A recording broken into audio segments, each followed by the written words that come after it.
Lakers Talk on ESPN LA. What's up, Ball Knowers? It's your favorite Lakers Southern reporter, Mike Trudell. Right now.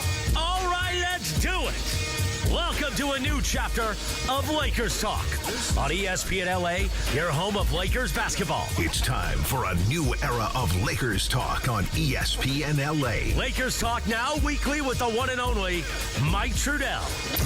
1, 2, DJ, let's go.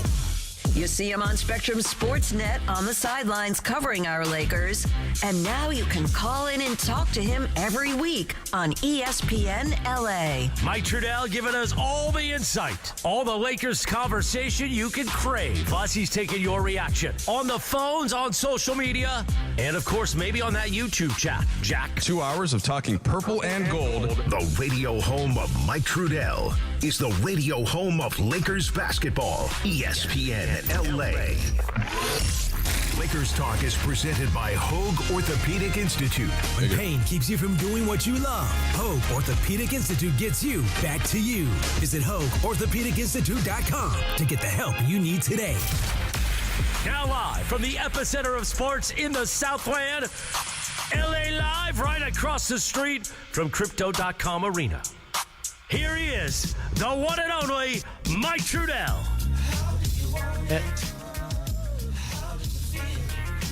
Welcome to Lakers Talk. I am Mike Trudell. And just as importantly, if not more, depending on who you ask, Chris McGee is alongside. I promise we're going to get you into the promo. You know what? Sometime soon. You know me. Yeah. Just like being on the team. Oh, man, Geeter. Let me fly under the radar, get my buckets, get paid. I don't need top billing. Well, you're going to get it, but just be patient. What I need is a mustache like yours. Yeah, I do have a mustache. I wasn't going to start the show with that. We talked about that in crosstalk a little bit. It's not that big of a deal, but it's just so most people that would ever see me have never seen me with a mustache, which is why it's sort of funny, probably. Yeah, it's great. Yeah. And I don't care what Annie thinks or anybody else. I love that you're doing it for the Little League All-Star team.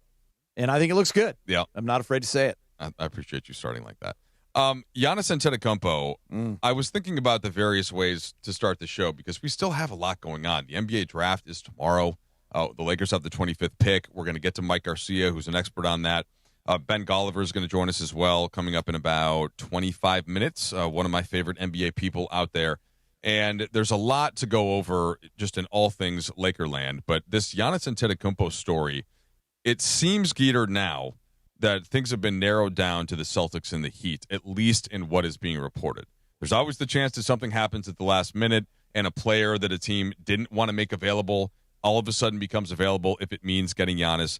And the first thing that my first reaction to this, just a visceral reaction, is I don't want him in Boston. Now, I don't know how much of that is some level of Lakers hate and kind of feeling the threat of what Giannis going there could mean, in the sense that what they would be giving up, likely to be Jaylen Brown and something else, to me is an upgrade. And I think that's clear and obvious for Boston. Yeah, I mean, and for what you need, I think the fact that they got a title with Tatum and Brown, virtually the same position, similar style of play, and Boston being a team that kind of relies on the three-point shooting, and we saw what happened when they were up 3-1, when they start to not play good basketball, Mike, and they're hoisting threes, that downhill threat, that rim attacker, like Giannis, playing off ball a little bit, going to that next part of his career and still being a dominant force. I don't want him in Boston either. Oh, so you're with me. Of course I'm with you. I don't want him in Boston's jersey. And also if I'm the Bucks, I have to think about what is the best thing for our franchise. Now, bringing a Jaylen Brown here, you are getting a superstar under contract for a few years, but it's a bad basketball team. Is he a superstar? I mean, star. He's a star for sure. He's a top. This year, he was a top 10 player. Yeah. Granted, Jason Tatum wasn't there, and he was asked to do a lot, and he did. He was a Finals MVP. He's a star. Should have been Tatum, but he's a star in the league. I'm giving you the star. Being unhappy. This is the whole argument, though, right? In Milwaukee, I mean, what a way to leave Boston. Like, hey, see you later. We're going to send you to the Bucks. But if I'm going back to the Bucks, if I'm them, I want young, controllable contracts and some ballers, and I want draft picks, and I'm going to build this thing back up because once you lose Giannis, we all know they're not winning. They had, they went through the Dame thing. There's no more Drew Holiday. There's no more Middleton. They are kind of searching for their new identity. How do they stay competitive and not get dinged by the commissioner and the new rules, but still be able to rebuild? I think the Heat makes more sense. I think Giannis probably wants to be in Miami as well. Well, the context that I'm thinking about this is in actually winning a title, and here we have the Lakers on the West Coast, and you could in your head figure out this tandem and what it would look like if it was Luka Doncic and a player like Giannis as kind of the tandem. Now, we're not going to think about that in this context because, again, it doesn't seem like that's going to happen. But what then would the Lakers have to have as a counterpunch to a team like that versus what the Knicks are going to look like next year versus what a team like Detroit, if they add another secondary playmaker, and like Austin Reeves has come up. Now, I don't see that happening, but if they get a player like that, some people talked about Tyler Herro and what he would look like in that spot. I'm also not a huge fan of Herro and the way that he plays. Like what you're paying him to be is basically like a starter, but he probably is going to have to come off the bench as a six-man type. He's making starter numbers in terms of the contract. So a lot of money. So I'm bouncing around a little bit here to get back to the point of like Giannis and where he's at in his career. He's still in his prime, but the injuries are starting to mount to the fact where you worry about what this next stage of his prime look like. And that's a little bit in contrast to what it looks like for Jaylen Brown. And at this point, Jaylen Brown's 29, but he's going $57 million, $61 million, $64 million the next 3 years. Yeah, I mean, I think when you talk Giannis, I think what makes him so great, Mike, was the way he was able to play with that downhill style, that reckless abandon, yet being so physical and so gifted. Can he continue to do that as he gets older? And like you said, the injuries start to mount. That would be my big question mark, right? Because you want Giannis at 27. Are you sure you want? I mean, obviously you want him all the time, but you know what I mean? Like Giannis 27 to 32. Yeah. Top of the league, right? That's the definition of superstar for you. But can that continue? You know what I'm saying? Just that style of play. Or does he have to change his game a little bit? Not that he can't. All-time, greats can do it. Well, but you know what I'm saying? Like, what makes him the Greek freak? I like. Does he need to be with Tatum? The worry for me from Boston, or like not wanting Boston to win a ton of games, is that he's able to basically play the 5 and Tatum play the 4 into this sort of supersized, or not like supersized wing type of a feel, and then Derek White at the 2 and a couple of other bodies that they just bring into the wing, and they play the same style that was, as you alluded to earlier in this segment, that's difficult in the regular season, but then they can feed Giannis more going downhill when times get tough. And then the flip side of me is thinking, all right, well, if they're going to try to play like that, and they're going to have Giannis's contract on top of Tatum's 59, 62, 67 million, and Derek White at 30 and 33. Who's getting up there in age, correct? And then, so what are they going to bring in the front court alongside that? Is Keita, who kind of got played out by the time that the playoffs ended, is he going to be able to really step up a level? I don't know. Is Vucevic still on this team? Or? I mean, no. Vooch is. He's a free agent, correct? I think Vooch is. And that's to their benefit, right? And by the way, hi, DeAndre. How you doing? There he is. We got Hi, two other guys. ball knowers in the booth here to help us through the show. So I think that the number one reaction to me is that from a hater standpoint, I don't want him going to Boston, but I also don't fear him going there as if it's Kevin Durant going to the Warriors. So you're not thinking they're going straight to the finals. No, I mean not necessarily, but it's still. I totally get it from their standpoint. I'm sorry, guys, but you replaced Jaylen Brown with Giannis and essentially have almost the same team? But see, I felt. But can you have the exact same team? Well, see, it's weird because the Boston Celtics, how they play, it's take and make the 3. Mm-hmm. They take a lot of threes, and Giannis doesn't really fit as far as a 3-point shooter. And so you're telling me that they're going to switch up the whole scheme as far as offensively? You add a downhill guy alongside with. Yeah. I understand they still got shooters around with like Peyton Pritchard. Jason Tatum can still step out, but like. And then Baylor and Shireman. I understand that, but it's just weird to me. The fitting still seems a little bit weird. Well, that's the coach's job, right? I don't like when teams just have this is how we play, and whoever we get is going to fit exactly into it. You have to rethink what you're doing every single year that the calendar year turns and the roster starts. And so if Giannis gets there, certainly you're going to have to change some of what you do, Geeter, if not all. It's a great point, Dre, because what I think J.J. Redick, to bring this back to the Lakers, has done a very good job with is playing to his strengths on the team and his personnel. And when guys are out like a Luka Doncic and a Austin Reeves, you are able to pivot. We saw him do it defensively this year with the amount of injuries they had and how they became respectable defensively. You would agree, right, Mike? From February on, and actually tightened it up big time in the playoffs when it came to that Houston series, and did a nice job actually on Shea and had some good moments against OKC. I know they got swept. They just ran out of talent in that game, right? But you can't play the exact same way. Like, you have to cater to a guy like Giannis. You just do, right? I mean, he's Giannis Antetokounmpo. He's coming up, if he's here, you have to play to his strengths. And I think the way that they do that is they just play him at the 5 more, but then maybe that makes them a little bit more susceptible in some other ways, and even on the defensive end. And does Giannis want to carry the defensive burden in the way that the Lakers tried to make Anthony Davis do that exact same role, where he was almost the only big for a while? That could be taxing too. So that's what I'm saying, is that as much as I like that and I would fear it to an extent, it wouldn't be perfect for Boston. And I understand what Funchies is saying as well, right? Like,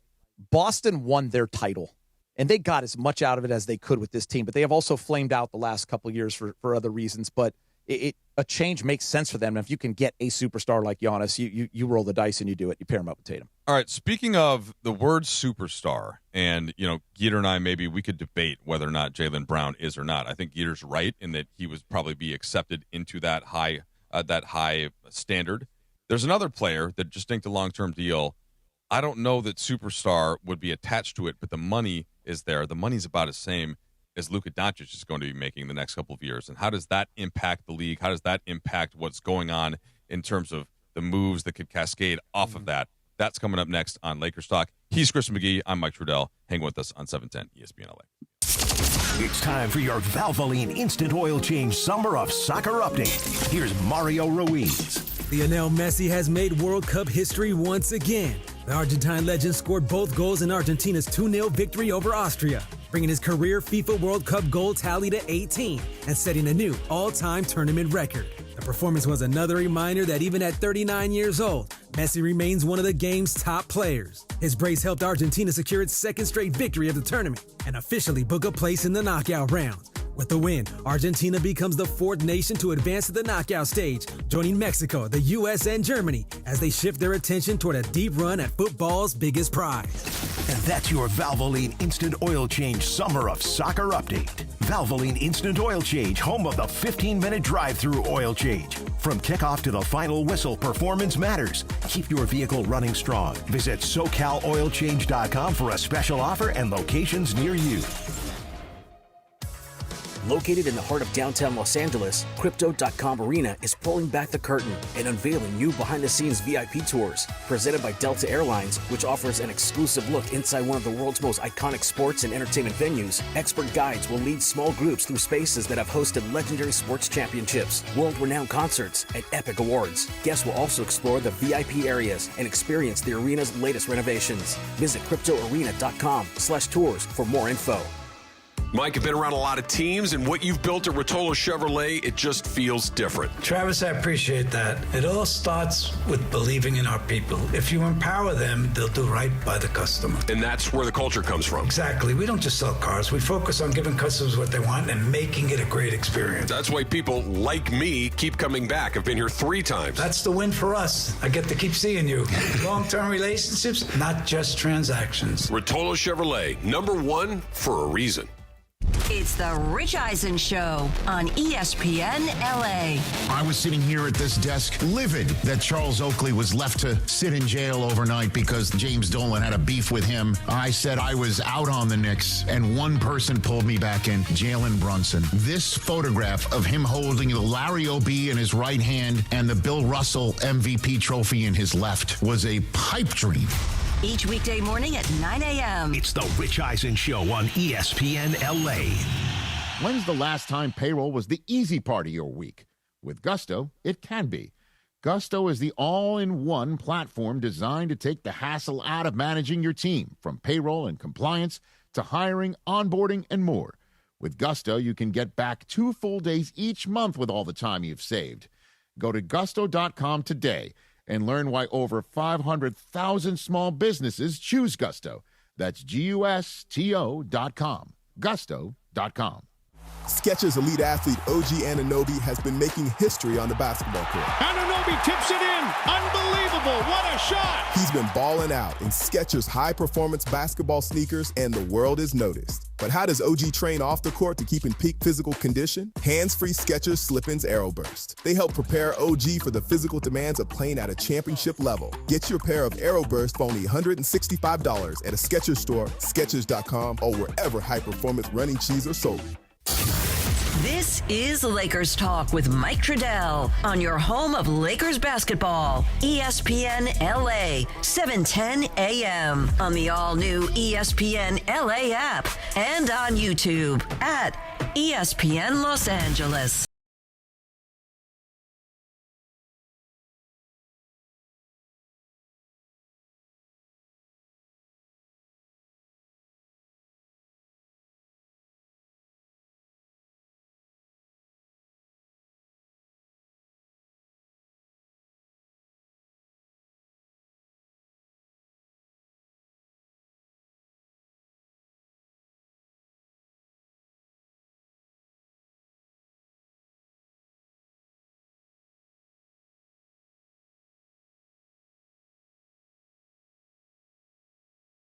The whole superstar thing, and I just mentioned a couple of them in the world of soccer. Nobody's talking about Messi in any other context. Nobody's considering Kylian Mbappe in any other context, and now Erling Haaland is another. In the NBA right now, Geeter, there's one superstar that we can all agree on. Giannis Antetokounmpo, former MVP, of course, won the title in 2021, even though I think that was the easiest title to win in the last century, or this century, I should say, so going back to the year 2000. Trae Young is a name that I would not include in that superstar conversation. Where would you put him? Star. He made one All-Star game. They had the one weird run where they got to the Eastern Conference Finals. We all thought that was kind of it was just the way the chips fell, and right after COVID, correct? This is the exact debate that I think is necessary to have, because the news today is that Trae Young signed a 4-year, $212 million deal that is fully guaranteed. That's a lot of cake. The last year on that is a player option, and that impacts things in terms of whether or not you can trade him. Mm-hmm. And that actually is probably my worst, from a Wizards perspective, is the worst part of the deal. That if this new experiment, and other than Anthony Davis, right, it's all young guys, they're going to make another top pick, in fact, the number 1 overall pick. Everybody assumes that it's going to be A.J. DeMonsa out of BYU, a kid who's from Massachusetts, and I think that's the right pick there. But when you have that much money committed and like 4 years down the line, that's what's going to be there on the cap sheet. I guess I can see the whole, let's just have a center of the nucleus and he can spray it around everywhere else and he'll get our guys shots. I guess you can talk me into that, but do I want to be paying that much for it? I don't want to be paying him that much money, to be honest with you. And what's going to happen with AD anyway? You know, AD's looking for a max extension as well. Does he get moved? I heard the Blazers are kind of in the hunt to try to land AD at some point. How's his health? Can he stay on the court? It's funny because Peterson was getting a lot of love at that number 1 pick. I mean, we've seen 3 names, right? We've seen AJ, we've seen Peterson. There's always those people that say, listen, I would take Boozer. Peterson wants the ball in his hands, right? I mean, yes and no. I mean, he's the type of guy that they say, because of what he was in high school, a guy that could lead your franchise one day. He's got the highest ceiling. I feel like he's a little bit closer to me to a scoring guard than he is like a matchup, high pick and roll. But yes, he wants the basketball. So with Trae Young, that combination. No, you're not feeling that combination. I don't love that. No, that to me is a AJ DeMonsa comes in and you've got Sarr and you've got, even if you still want to take another year's look at Koulibaly, some of these young athletes like Keyshawn George, like these types of players. That, all right, Trae Young, you have the basketball, you get it to all these other guys. You're not going to shoot as much as you did in Atlanta. Like, I can understand that part of it. Basically, they're not going to be ready to really make a run, to really win within these next 3 years anyway. No. They have to pay somebody, so they're like, all right, Trae at 50, it's not as bad as some guy at 60. So, like, I'm not saying I don't understand it at all. I'm just not as high on Trae Young maybe as some people. I mean, when were they relevant?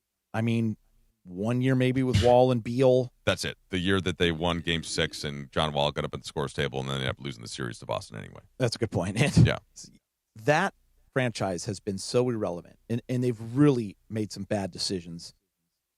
Maybe they just feel like we get a guy like Trae Young in here, let him go for 30 a game. We don't really care about wins and losses. We'll try to build this young talent. That's the only and Trae Young, I mean, let's be honest, Mike. I mean, I don't know how much Trae Young wants to win. I don't know him personally, but he knows he's not winning in Washington, and his agents and himself, let's get the most we can get. Because I don't know who they're bidding against. Yeah, were they bidding against anybody? I don't think so. I'm not trying to be harsh. I don't think so. To me, I feel like it was a one-team race. Well, when he turned down his option, and his player option was for more money, so his player option was for $49 million for next year, and he turned that down in this deal. Okay, so this deal ends up being, now it depends if it escalates or not, and I haven't seen that. I don't know if DeAndre or Funches saw that, but if you just do 212 divided by 4, that's $53 million. So it's not like he's taking a pay cut, even if it started lower and eventually escalated. It doesn't matter, because the Wizards, to me, would rather front load it probably. And that, like, if they're doing that and he's getting, it's starting at like 58 and then it goes down to 53 and then it goes to 47 and then his player option is for less.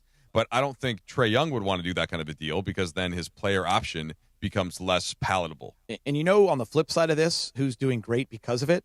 Atlanta. They developed their young talent under Quinn. They were better when Trae was hurt and not playing, and they traded him away. Good point. Then I think they get a great deal with CJ for 1 year, right? Was that $21 million? Did I see Something like that.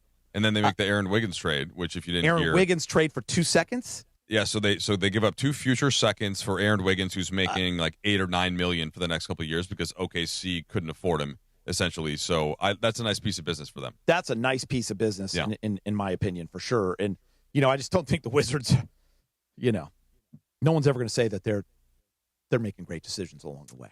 I thought, this is where it's troubling me a little bit, though. And it's not like I'm rooting for Washington, but they're not the type of team where, from a Lakers standpoint or just a league standpoint, nobody's really mad at the Wizards. They've never beaten your team. I'm definitely not mad at the Wizards. Yes. I'm just like, wow, that's 212 for Trae Young. Like, so we don't even view them. I mean, we're asking if Jaylen Brown is a superstar, right? Like, Jaylen Brown has won a finals and was an MVP of the finals. Whether you can he's debate a 2-8 that or not, wing for sure. Yeah, yes. I mean, that's a different category to me. If you're trying to win in the playoffs, then 100%. No, you're totally with you on that. I'm going to run pick and rolls to death on Trae Young. Jaylen Brown's in one tier. Trae Young is in the tier below that. Yep. But he's not paid at quite the same level as Jaylen Brown, as very few are. Very few have hit the $60 million standpoint in that kind of 10-year max. But it's just a lot going forward for Trae Young. And what do they do around it? We'll see. I wanted to use this as an inroads, and we got a couple minutes here before we're going to take a break, and then we'll get to Ben Golliver. We can ask him this among some other questions. So Luka Doncic for the next 2 years, his money is actually pretty close to what Trae Young just signed up for. Funny, I looked that up today. So on the books, so Luka's at $51 million for next year, and then he's at $55 million for 2027-28, and then he's got a player option for the 28-29 season, which I think we all assume he would opt out of to sign his next 5-year full max, which is going to be at the 35% of the cap, and that's the big money deal. Which would be a crazy number, and I think that's why they structured that deal, so he would be able to do that, because he lost out on Dallas trading him. He was going to be able to do it with the Mavs, but because of the player that he is and the All-NBAs, he's going to be able to strike it big here in Los Angeles. And that's kind of the question around when you're thinking about, all right, well, when are the Lakers going to be in contention for a championship?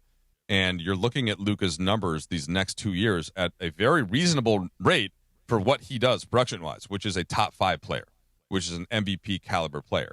And this is where the Austin Reeves salary thing comes into this. Well, if you're getting Austin Reeves at number X instead of number Y, and by the way, I'd rather have Austin Reeves than Trae Young. I was just going to ask you, who would you rather have on your basketball team? All biases aside, I want Austin Reeves.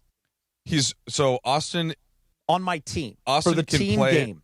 No, 100%. So I just think he's a better overall player. I really do. So Trae Young is good at creating his own shot. He's better at that than many, but he's not good at converting that shot at a super efficient clip. He's not great at getting all the way into the teeth of the defense, and he's not great. Now, he's good at it. He's not great in terms of when to shoot, when to pass.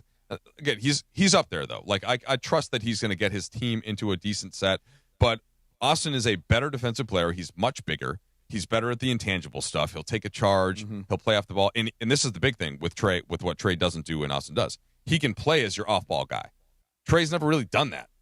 He's not gonna cut on the weak side and kind of like rise above the 3-point line and be ready to attack the defense. And Washington doesn't have another engine anyway. I have always said this about Austin Reeves. I think, and I've said it at Spectrum a lot. What I think I've always loved about him, and obviously I love his story, and I love the undrafted, and I love his road and all that stuff. He's worked on his game and he's gotten better every single year. But he has always been great alongside superstars, and not everyone is, because he's not afraid of the moment. He knows his role, and when he's called upon, he could have Russ, AD, Braun all on the floor, and he's ready to hit that game-winning shot against Dallas. Yep. He can have LeBron and Luka out and go for 45 and beat the Pacers a year ago. He could get you 51 this year, 10-9 on a night where Luka and LeBron were out and get you the win. He can hit the game winner in Minnesota. Like, he has that ability too. So he can play different roles for you. That's why I think he's a guy you want on your team. Now, I get the numbers are freaking people out, right? But there are going to be, 40 guys next year, Mike, that make right around $40 million with the cap jumping up. All these guys, De'Aaron Fox, they're all jumping up above 40. I mean, it's not that crazy when you think of that, and his cap holds 21. Let's remember that. And, Geeter, look, let's just be honest. When you see Trae Young sign for that money, $40 million doesn't sound so bad for Austin, does it? No. 40 a year, somewhere around there? Maybe even a little bit up. The Lakers are able to offer him that fifth, which nobody else can, right? The most he can get for anyone else is 4 years, 179. So, I mean, in that context. 5 for 200, let's go. All right. I'm glad we got through the Giannis and the Trae Young updates in all of this, but somebody that can shed a little bit more national light on that and then put it into context for us, because he goes to pretty much every Laker game here in Los Angeles, is ESPN national senior writer Ben Golliver. He'll be joining us next on Lakers Talk with Trudell and Geeter. Mason in Ireland. I think OKC would have been heavily favored even if Luka and Austin were there. They were a machine this year. Yep. But the OGs of LA Sports Radio. The reason they're considering bringing everybody back is what happened in March. Right. And as a Lakers fan, that was a really fun month for me. They kept winning every game. Remember the game Luka dropped 60 on the Heat when we got no sleep playing all night to Miami?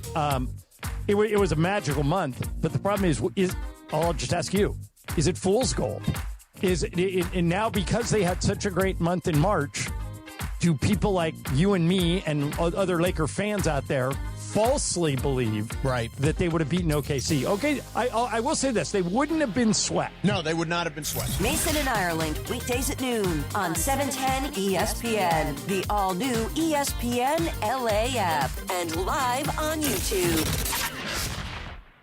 The LA Card Expo returns June 27th and 28th to the Warner Center Marriott in Woodland Hills. Sports cards, Pokemon, TCG, autographed memorabilia, rare finds, and more, all under one roof. With over 150 vendor tables, there's something for serious collectors, casual fans, and the whole family. Show hours are Saturday, June 27, 9:30 to 5, and Sunday, June 28, 10 to 4. For tickets and info, visit lacardexpo.com. That's lacardexpo.com. Don't miss the LA Card Expo, June 27th and 28th. This summer's biggest football watch party experience is happening at Mercado Gonzalez in Costa Mesa. Catch every Mexico and USA match live, surrounded by non-stop game day energy, passionate fans, drink specials, surprise giveaways, grab fire asada tacos, slow braised quesadilla, fresh ceviches, warm churros, and more while you cheer on your team with the entire Mercado. Mercado Gonzalez, your soccer fan paradise this summer. Join us every Mexico and USA match at Mercado Gonzalez in Costa Mesa, where every match tastes better. Skechers elite athlete OG Anunoby has been making history on the basketball court. Anunoby tips it in. Unbelievable. What a shot. He's been balling out in Skechers high-performance basketball sneakers, and the world is noticed. But how does OG train off the court to keep in peak physical condition? Hands-free Skechers Slip-ins Aeroburst. They help prepare OG for the physical demands of playing at a championship level. Get your pair of Aeroburst for only $165 at a Skechers store, Skechers.com, or wherever high-performance running shoes are sold. Do you read more about your team in the off-season than in the season? Does your game day outfit include a brown bag with eye holes? Then you may be a fan of a BST or bad sports team. Luckily, when you bundle your home and auto insurance with Progressive, you're protected. Because seeing your painted face in the rearview mirror after a loss isn't just depressing. It's distracting. Visit Progressive.com today. Progressive Casualty Insurance Company, affiliates, and other insurers. Covered subject to policy terms. Not available in all states or situations. This is Lakers Talk with Mike Trudell on your home of Lakers basketball. ESPN LA, 710 AM on the all-new ESPN LA app and on YouTube at ESPN Los Angeles.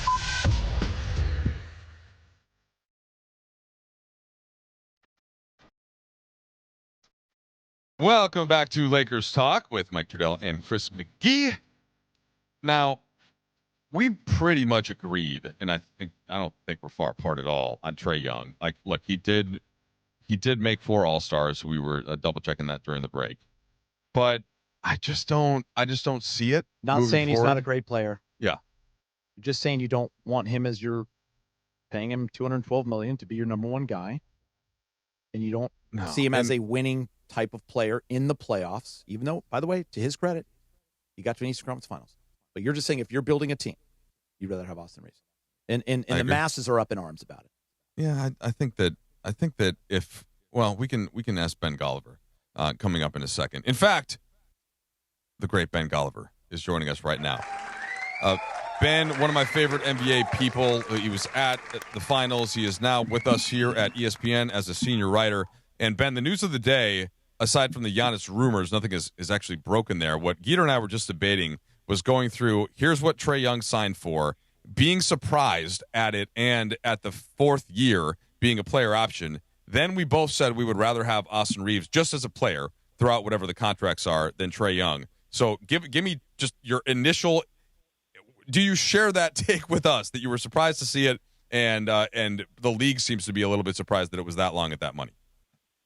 No, it's just a stunning amount of money. I do think Washington's explanation was interesting. I mean, they're saying there was more interest in Trae Young than maybe people expected because of the lottery reform, this idea that there's no benefit to tanking, so all the teams that were projected to be bad were interested in potentially spending more money than people thought.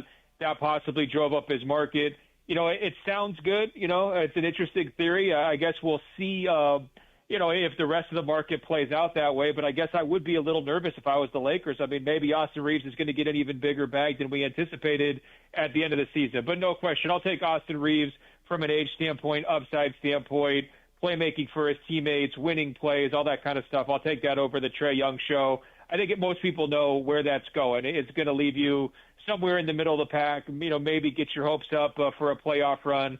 Ultimately, it's not going too much farther than that. Ben, it's Geeter. How are you, man? Appreciate you coming on the show. A lot of talk today about Giannis Antetokounmpo going to Miami or Boston. What have you heard? What's the latest? No, those two seem to be the two teams, and they're very different packages, right? Like Miami, it's much more of the traditional young players, draft picks, prospects. It's the kind of package you would take if you're trying to go into a longer rebuilding cycle. They hired Taylor Jenkins as their coach, Milwaukee did, and that was sort of what he was known for in Memphis, was like, we're going to build a program up from the ground, right? So that would make me think Miami would probably be the favorite. But then now you're hearing this Boston package, which is really built around Jaylen Brown. That's more about, hey, we're trying to win now. We want to sell tickets. We don't want to tank. Maybe they're worried a little bit about the lottery reform as well, and not being able to guarantee having a great pick next year because they've traded so many of their picks into the future. So it's a real choice. These are two different packages. Personally, I think I would prefer the Miami package. Jaylen Brown's a good player. I don't think he's an elite player like a franchise player. I guess I would just try to cash in as many picks as I could if I was Milwaukee, but they do have a new owner. He's the Cleveland Browns owner as well. That could be a factor here where they're saying, we got to put butts in seats. We got to sell some tickets. We got to keep a fan base invested if they're losing their franchise player in Giannis. And if that's the case, the Boston package probably makes more sense. But me, I'd go Miami. What about you? I like the Miami package as well for exact same reasons as you were saying. If you're really trying to build this back up, because let's be honest, their window has closed. Once Drew Holiday and Middleton moved, they all moved on. Giannis is moving on. Then you have to start building it the right way. And that Miami package, to me, just seems like the way to do it. A Jaylen Brown a package for me is just, you're getting butts in the seats and you have an all-star type of player. But how good can that really be in terms of winning? Yeah, I think the other advantage of the Boston package I didn't mention is like Jaylen Brown's been pretty durable. He's been pretty reliable. I think that was a real problem for Milwaukee, especially last year. But even going back, the last 3 years, they dealt with so many injuries, whether it was Chris Middleton, Damian Lillard, Giannis. I mean, the list goes on and on. They never could get their team together. And so I guess if you're the owners and you're saying, hey, it was a nightmare season last year. Giannis could barely stay on the court. If we trade for Jaylen Brown, at least he's a known quantity. He's a guy who's going to be out there every single night and be productive. I guess that could also be part of the thinking with that package. But I'd rather just, not have a major salary commitment on my books.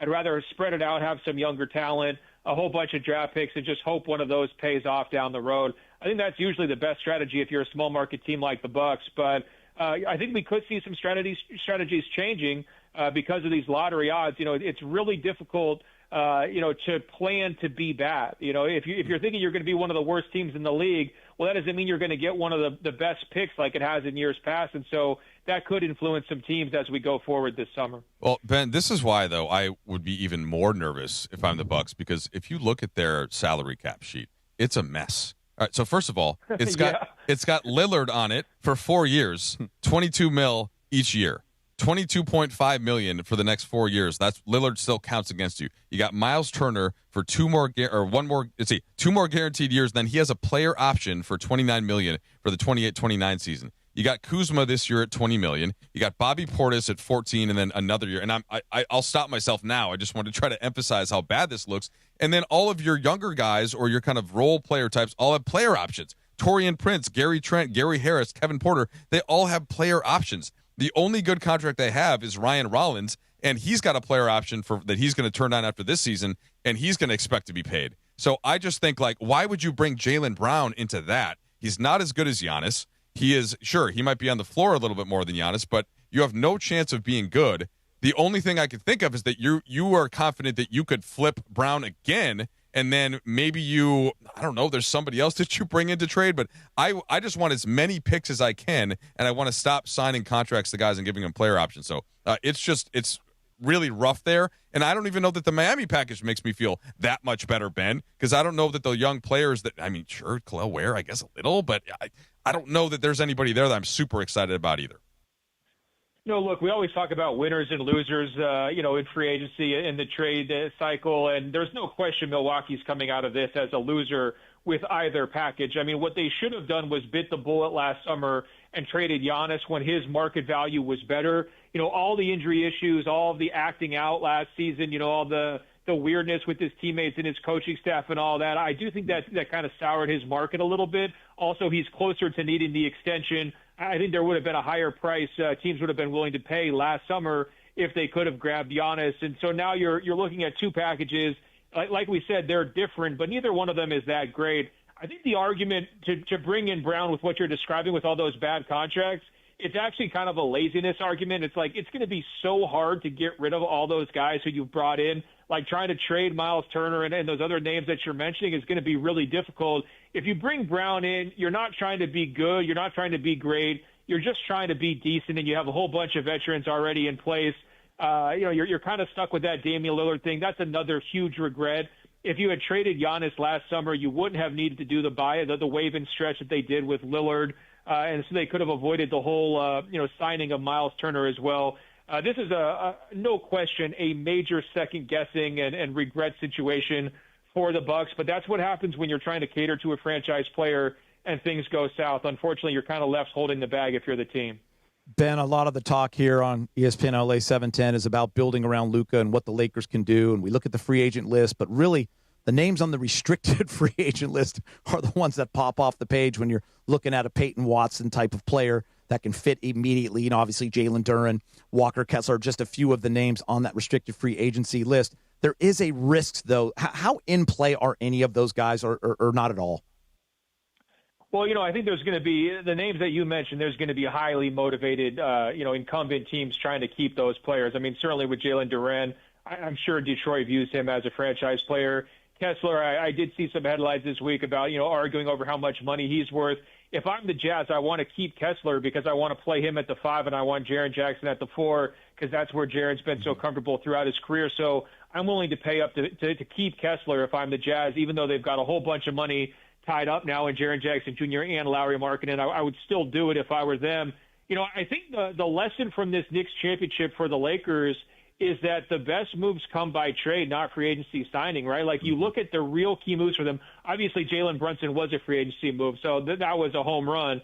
But the OG Anunoby trade, the Karl Anthony Towns trade, those were the moves that put the Knicks over the top. And so I think if I'm a Lakers fan, I'm less, worried about sifting through, who are the top 7 restricted free agent centers this year. And I'm thinking, hey, Rob Pelinka, Leon Rose just showed you how to do it. It's all about swinging amazing trades. The Lakers fans know that. That's how they got Luka Doncic as well. I think that's going to be the path for the Lakers to try to get back into the mix, get themselves into this title contender conversation.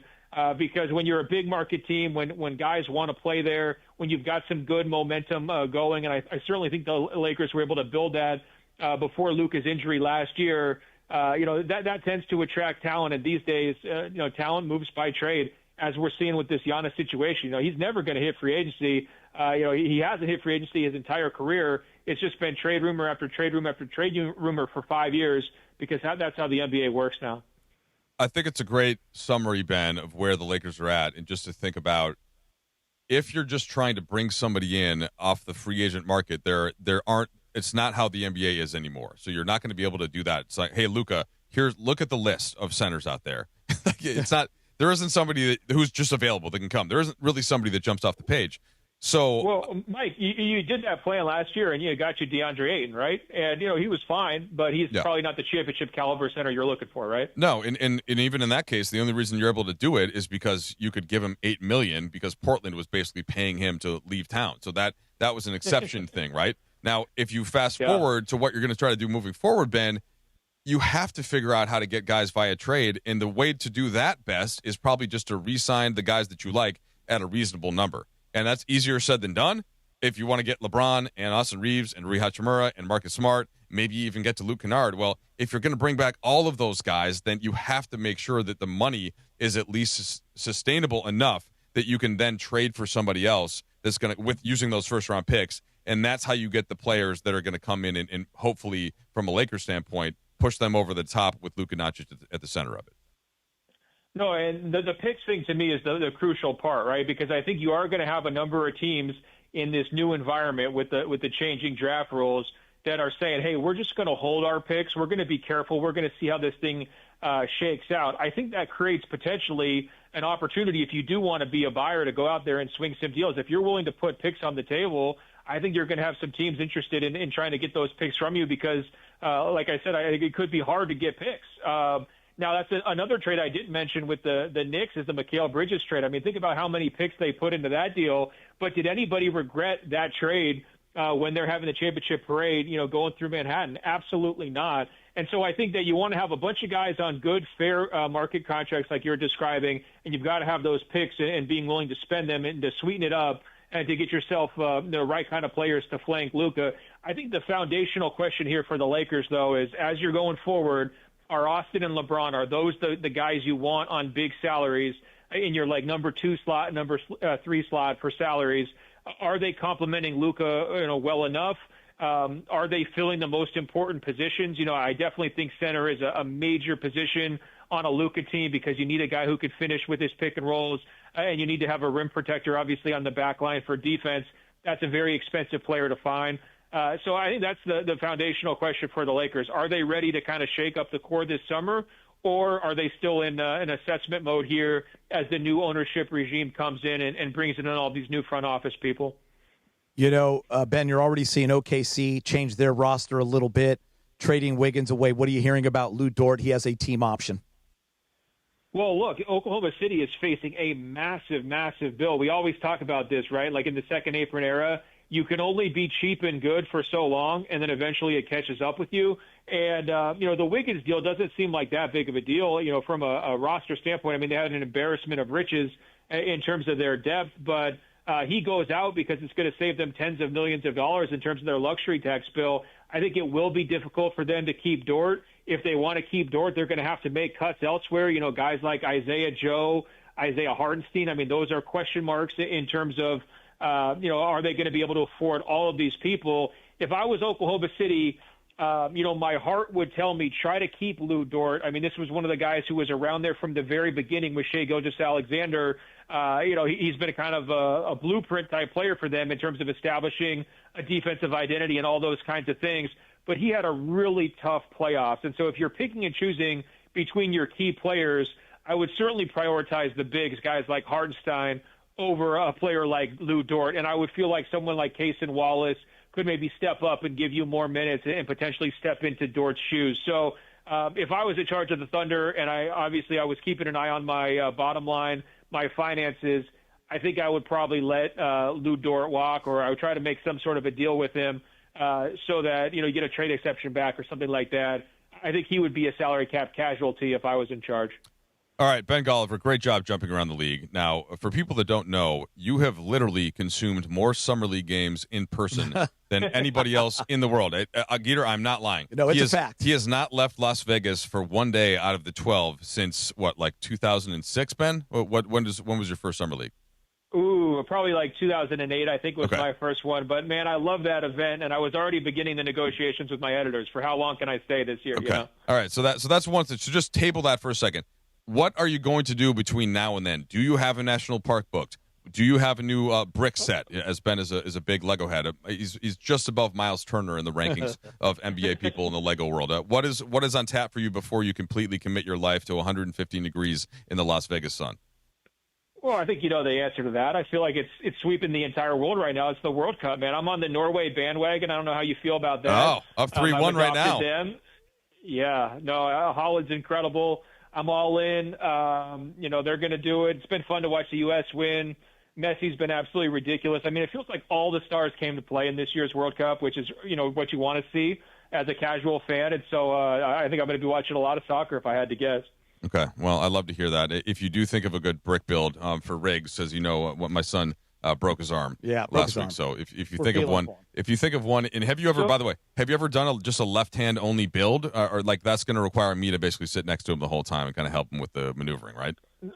No, I was going to ask, is that like a Lego build, like career-altering injury for Riggs? I mean, is he on the shelf? Is this like a 4 to 6 weeks deal or what? Yeah, 4 to 6 weeks in the cast, but I do think but if I just lay out the bricks, he can definitely do the press down.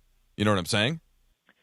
Oh, yeah. No, I think it's a good opportunity to become ambidextrous, right? Yeah. I mean, didn't like Kyrie have a whole thing where his dad was like forcing him to dribble with his offhand for years? I think that's the way you up your skills. So, yeah, have him build with his offhand, maybe get him dribbling with his offhand, just see what develops. All right. Anything else for Ben Geeter before Ben reluctantly let him go? You know what? Ben is just crushing it. So as long as he can stay, I'm happy. I did actually have one more question. Can I fit one in? Please. You know what? Rui's always a big topic around here. What are you hearing about his market? Well, look, I mean, I thought Rui actually was one of the unsung heroes of the Lakers season last year. If I was the Lakers, I would be highly, highly motivated to keep him. And it's because of what we were talking about earlier. You want players that aren't necessarily placeholders, guys who are going to give you value, who can play real minutes, who have chemistry with your established guys, who've proven that they can fit, right? But then you also need guys in that mid-tier salary range if you're going to try to make a trade down the road where you could package those guys together, get 2 or 3 salaries, and then you're going to go big game hunting for a star. So if I'm the Lakers, I want Rui for every reason. I want him as a player. I want him as a contract. I want him as a locker room guy. I want him as a guy who's given you some playoff minutes in the past and shown he can be a producer in that situation as well. And so, the Lakers, they're going to have some choices this year, because I think there's a lot of respect for the Lakers' talent out there as well. And, let's just hope that Trae Young didn't set the market. Like we were saying earlier, let's hope that was an anomaly, because if the money's getting thrown around like that, it's going to be hard to play defense on all these guys. All right, Golliver, always great catching up with you. Enjoy the rest of this Norwegian win, which will give them 6 points and have them advancing to the second round. We will speak to you shortly, and thanks, buddy. All right, guys. Take care. Later, Ben. Ben Golf. You can ask him anything. About anything. Knows the answer. All right, coming up, I have a game, and I have not sprung it on Geeter and DeAndre and Funches just yet. I haven't sprung the topic on them because I didn't want them to do any research. Now, I knew that you wouldn't do that, Geeter, but I don't know. I can't really quite see what Funches is doing back there, so I didn't want him, like, Googling stuff and trying to get a hint on the topic. So I have an NBA draft-related game coming up on Lakers Talk. Shout out to Golliver for joining us. It's Geeter and Trudell. Vista Paint is California's original paint company and has been serving pros and homeowners since 1956. Our paints are formulated for lasting performance, beautiful finishes, and made to withstand the weather. Vista Paint, locally made, expertly crafted, always reliable.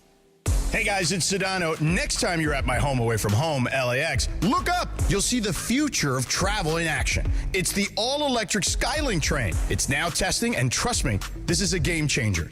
What does it take to build a champion? It takes round-the-clock preparation. And soon, Skylink will connect you to the airport terminals, the new rental car center, and LA Metro. From practice to prime time, the LAX Skylink. Fast, free, and built for LA. In testing now to help you skip the traffic later. Hey, it's Ireland. Count on Jacob after a truck wreck. Count on Jacob after a slip and fall. Count on Jacob after a pedestrian crash. Count on Jacob, 800-345-6789. Call Jacob. Your next Subaru is waiting for you at Subaru of Glendale. Lease a brand new 2026 Subaru Outback Premium CBT for just $147 a month plus tax for 36 months. One at this payment. VIN TY521782. MSRP $37,275. $6588 due at signing. $147 a month plus tax. Call 888-855-6434 or check out SubaruofGlendale.net. 10,000 miles a year. Model code TDD-11. Subaru Motors Finance. Lease rates extended to well-qualified buyers with above average credit. Subject to credit approval. Not all buyers may qualify. Security deposit required. Summer of soccer is here, and there's no better place to watch than Rockin' Brews. Catch every match on massive LED screens with surround sound, drink specials, and game day favorites like our new El Clasico burger. Whether you're backing Team USA or cheering on your home country, grab your crew, raise a glass, and catch every match at Rockin' Brews, serving those who rock. Visit rockinbrews.com for your nearest location. This is Lakers Talk with Mike Trudell on your home of Lakers basketball, ESPN LA, 710 AM on the all-new ESPN LA app and on YouTube at ESPN Los Angeles.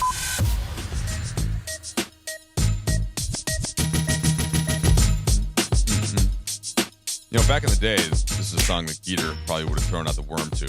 He doesn't do it anymore. He's retired the worm. I used to. At least until his daughter's wedding, probably. Will have no choice. God, how old will I be? Or if, when USC wins the national title in indoor, that might be a time to break it out. If that ever happened. Yeah. You ever win the Natty in college? Yeah. Because you've won a lot of national titles as a coach. Full court worm. Yeah, but okay. Full court. Oh, for the whole court. Full court. 1,000%. End line to end line, huh? That's what I used to do on the sand, but I don't care how old I am. If your kid wins a Natty in college, it's 1,000% are doing it. It's worth a couple weeks of pain. 100%. All right, welcome back to Lakers Talk. That's the voice of Chris McGee. I am Mike Trudell. We have Michael Funches and DeAndre Hawkins hanging out in the booth, and I have a game that I prepared for you guys. And here's how it's going to work. The NBA draft is tomorrow. We all expect that A.J. DeMonsa will be the number one pick. I think a couple people still think, okay, maybe Peterson.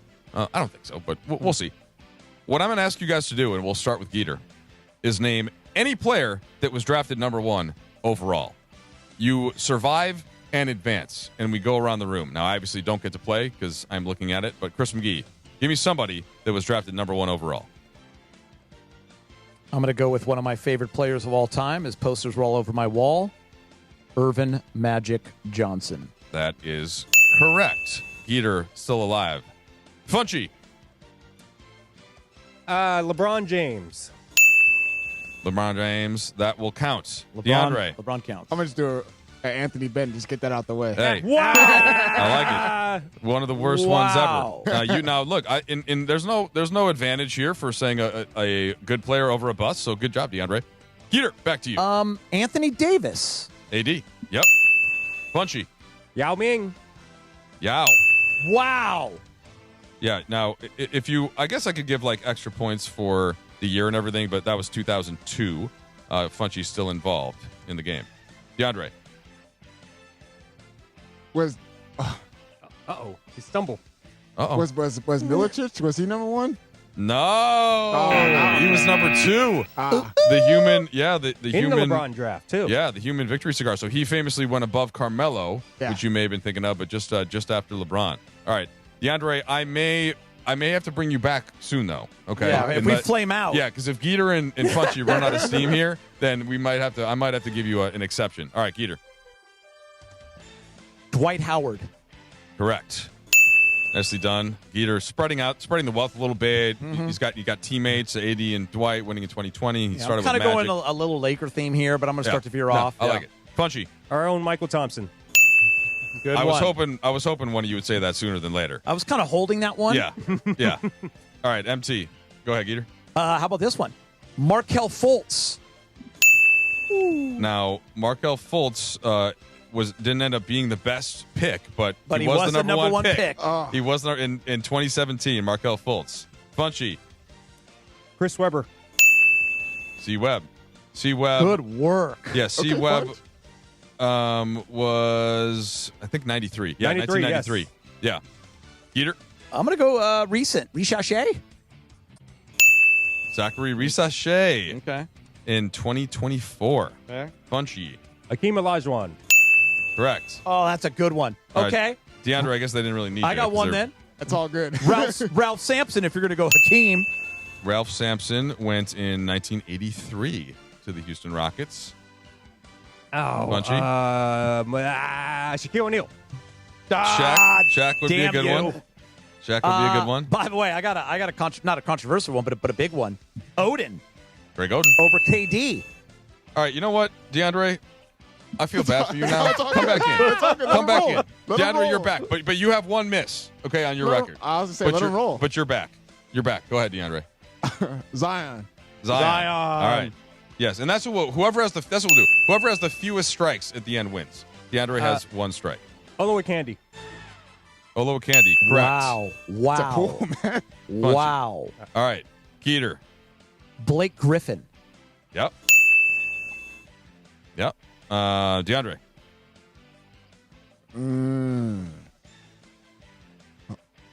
Derrick Rose. Derrick Rose. Sure. 2008. Dang, that's good. D Rose. Ant-Man. Anthony Edwards. Yep. Geeter, there's one that I mean, just can't believe that you haven't said yet. I haven't said it yet. Funchy. I'm saving it. Funchy. I'm saving it. Kareem. Kareem has been said. Kareem has been said by Geeter. So Funchy. Oh, he said it already. Yeah, that is. I'm sorry. Look, Sorry. part of this is So paying attention. I basically have now won. You won. But let's keep going. You won. We'll keep it rolling. And I'm going to go with my guy out of North Carolina. That's Big right. game, James Worthy. That's right. All right. Funchy. Or sorry, DeAndre. There's a lot of names. I know. Now, you got to remember who's been said too. But this is one of those things. It's a lot easier when you're looking at it or thinking about it. But you guys have done a good job. What about Ben Simmons? Ben Simmons. Great yep. call. Yep. Yeah. Nicely done. Funchy. Oh, now I'm starting to get stumped now. Ugh. Oh my God. I'm going to give you a hint. Do you remember Jordan's draft? I said him already. Okay, you did hold on, already. Geeter, Yeah. look, I know Sorry. I know you're the host of the Spectrum Sportsnet pre and post game show. Sorry, my bad, but I'm not the host of You're this. not the host of this program. Okay, you won a car from one of the greatest hosts of all time, Bob Barker. That's a great call. Great call. But you're not the host right now, so stop giving hints. Yep, that's a great point. Thank you. No, Larry Bird. Remember, He was a 2-pick, huh? Well, I think he was actually number 4. And he was drafted the year before. Remember? Yeah, which that is he why actually came out with Magic. Which is why he didn't go number 1. 'Cause he actually went in Michael Thompson. He was actually number 6. He was the 6th pick. I'm going to give you guys one you're not thinking of that's very recent. Well, I mean, Cade Cunningham. Yep. I forgot about him. All right, so now I'm just going to give you guys a couple hints as we round this out. Geeter is the winner, though. Round of applause, Chris McGee, host of Lakers Talk. Okay. This guy has a nickname that, his first name rhymes with nervous. Purvis Ellison. Never Purvis nervous Ellison. Purvis. 1989, number 1 overall pick. Okay. This guy repeatedly got crushed by Michael Jordan in the Eastern Conference playoffs and was a teammate of Mark Price. Larry Nance Sr.? Nope. Brad Daugherty. Brad Daugherty. Oh, Brad Daugherty. My bad. Okay, nicely done. Okay. Oh, he was a teammate of Jordan's in college. Is that what you said? Was he a teammate of? No, I just said Jordan crushed him for years in the Eastern Conference playoffs. Yeah. Okay. I was thinking North Carolina. This guy was the last white player to be American white player to be taken number 1 overall, besides until Cooper Flagg, which by the way none of you said. I know no one even said Cooper Flagg. He was taken by the Milwaukee Bucks in 1977. He was a center out of Indiana. Jack Sikma? No. You remember the name Kent Benson?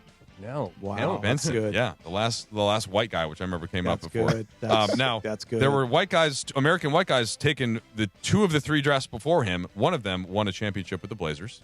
Bill Walton. And the other one is one of the greatest analysts in NBA TV history after a long coaching career. Was it Doug Collins? Doug Collins. Dougie Collins went number 1 in 1973. Moving back a couple years before that. All right, so there's Danny Manning's. There's who else is there? Well, John Wall. The last one I was going to give you was the Big O, 1960. Big O. Yeah, we're going to hit that. But yeah, there's a million other. You guys did a great job. That Kyrie? was Kyrie? Kyrie. Kyrie? I think somebody said Kyrie. I think you mentioned Paolo, DeAndre Ayton, Wiggins. You guys didn't mention Andrew DeAndre Wiggins. Ayton. You didn't mention John Wall, Andrea Bargnani, Andrew Bogut, Kwame Brown, Elton Brand, Tim Duncan, AI, Joe Smith, Glenn Robinson. So, all right, Iverson kind of was a sneaky down here. Little trip down memory lane. The number 1 draft picks, guys. Well done, and I enjoyed. All right, coming up next, let's really dive into the draft. Let's see what's going on. Where are the Lakers thinking? And what are a couple of names that you guys can watch out for that you should be happy about if they get drafted? We're going to talk to Mike Garcia, who was up on this stuff better than almost anybody you can think of. Coming up next on Lakers Talk with Trudell and Geeter. Mornings in LA start with Sedano and Cap. And I got stung by a bee in the palm of my hand. Oh, yeah, that's fun. Weekdays starting at 7 a.m. on ESPN LA. Let me tell you something right now. My right hand is like blown up, and my left hand's like totally normal, but my right hand is so swollen and in so much pain. This is amazing. I'm scratching everything so much, like I'm bleeding. Well, did you take Benadryl? No. Why not? Why? I'm sure there's something in your emergency kit. Oh, yeah, no, I looked in the medical emergency. Did he spit? Did you spit on it? Why didn't you spit on it? I did, but it didn't work. Between the car and the massive injury that I'm now dealing with. Wow. You're only in your mid-50s, and you already sound like an old Hebraic brother in his 70s. Like, look at what happened to me all weekend. Look what happened. Look at this. I got stung by a bee. Look at this hand. The Morning Show with Sedano and Cap. Weekdays starting at 7 a.m. on ESPN Los Angeles. In a contracting business, you're either growing or you're grinding. Success is no longer about hard work alone. It's about using AI to accelerate impact. ServiceTitan is the only integrated intelligence that seamlessly automates your entire workflow, from first call to final invoice. Born in the trades, built for visionaries ready to stop operating and start automating. ServiceTitan, AI for the trades. I'm David Ortiz. When I lost my mom, she was only 46. And I lost my dad to cancer. It was the worst pain I ever felt. It made me think, what will happen with the people I love when my time is up? That's why I have life insurance. Ethos makes it easy. It's all online, take about 10 minutes, and you can get up to $3 million in coverage. Get your free quote at ethos.com/game. That's ethos.com/game. Paid testimonial. Time spent on application may vary. Online health questions required. Hi, this is Sean McVay of your LA Rams. The Rams play here. KSPN, Los Angeles. 710 ESPN. A good karma brands radio station. This is Lakers Talk with Mike Trudell on your home of Lakers basketball. ESPN LA, 710 AM on the all-new ESPN LA app and on YouTube at ESPN Los Angeles.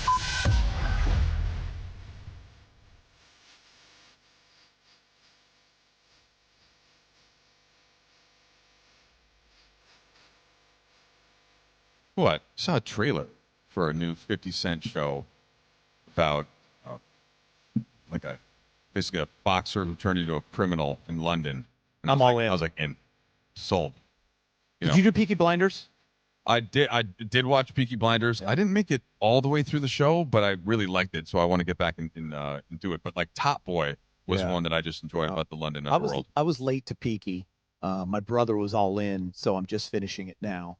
Okay. It's always fun to like miss things that are just phenomenal, so then you can watch them later. Because I feel like I've already seen all the greats, right? And honestly, I don't think that there's like a major one that I have missed at this point now. Which all those just nights in the road and stuff in the hotel. I mean, for you too, traveling, like you can rewatch The Wire and Breaking Bad and Sopranos. And, it's like I wish that there were one of them that I hadn't watched.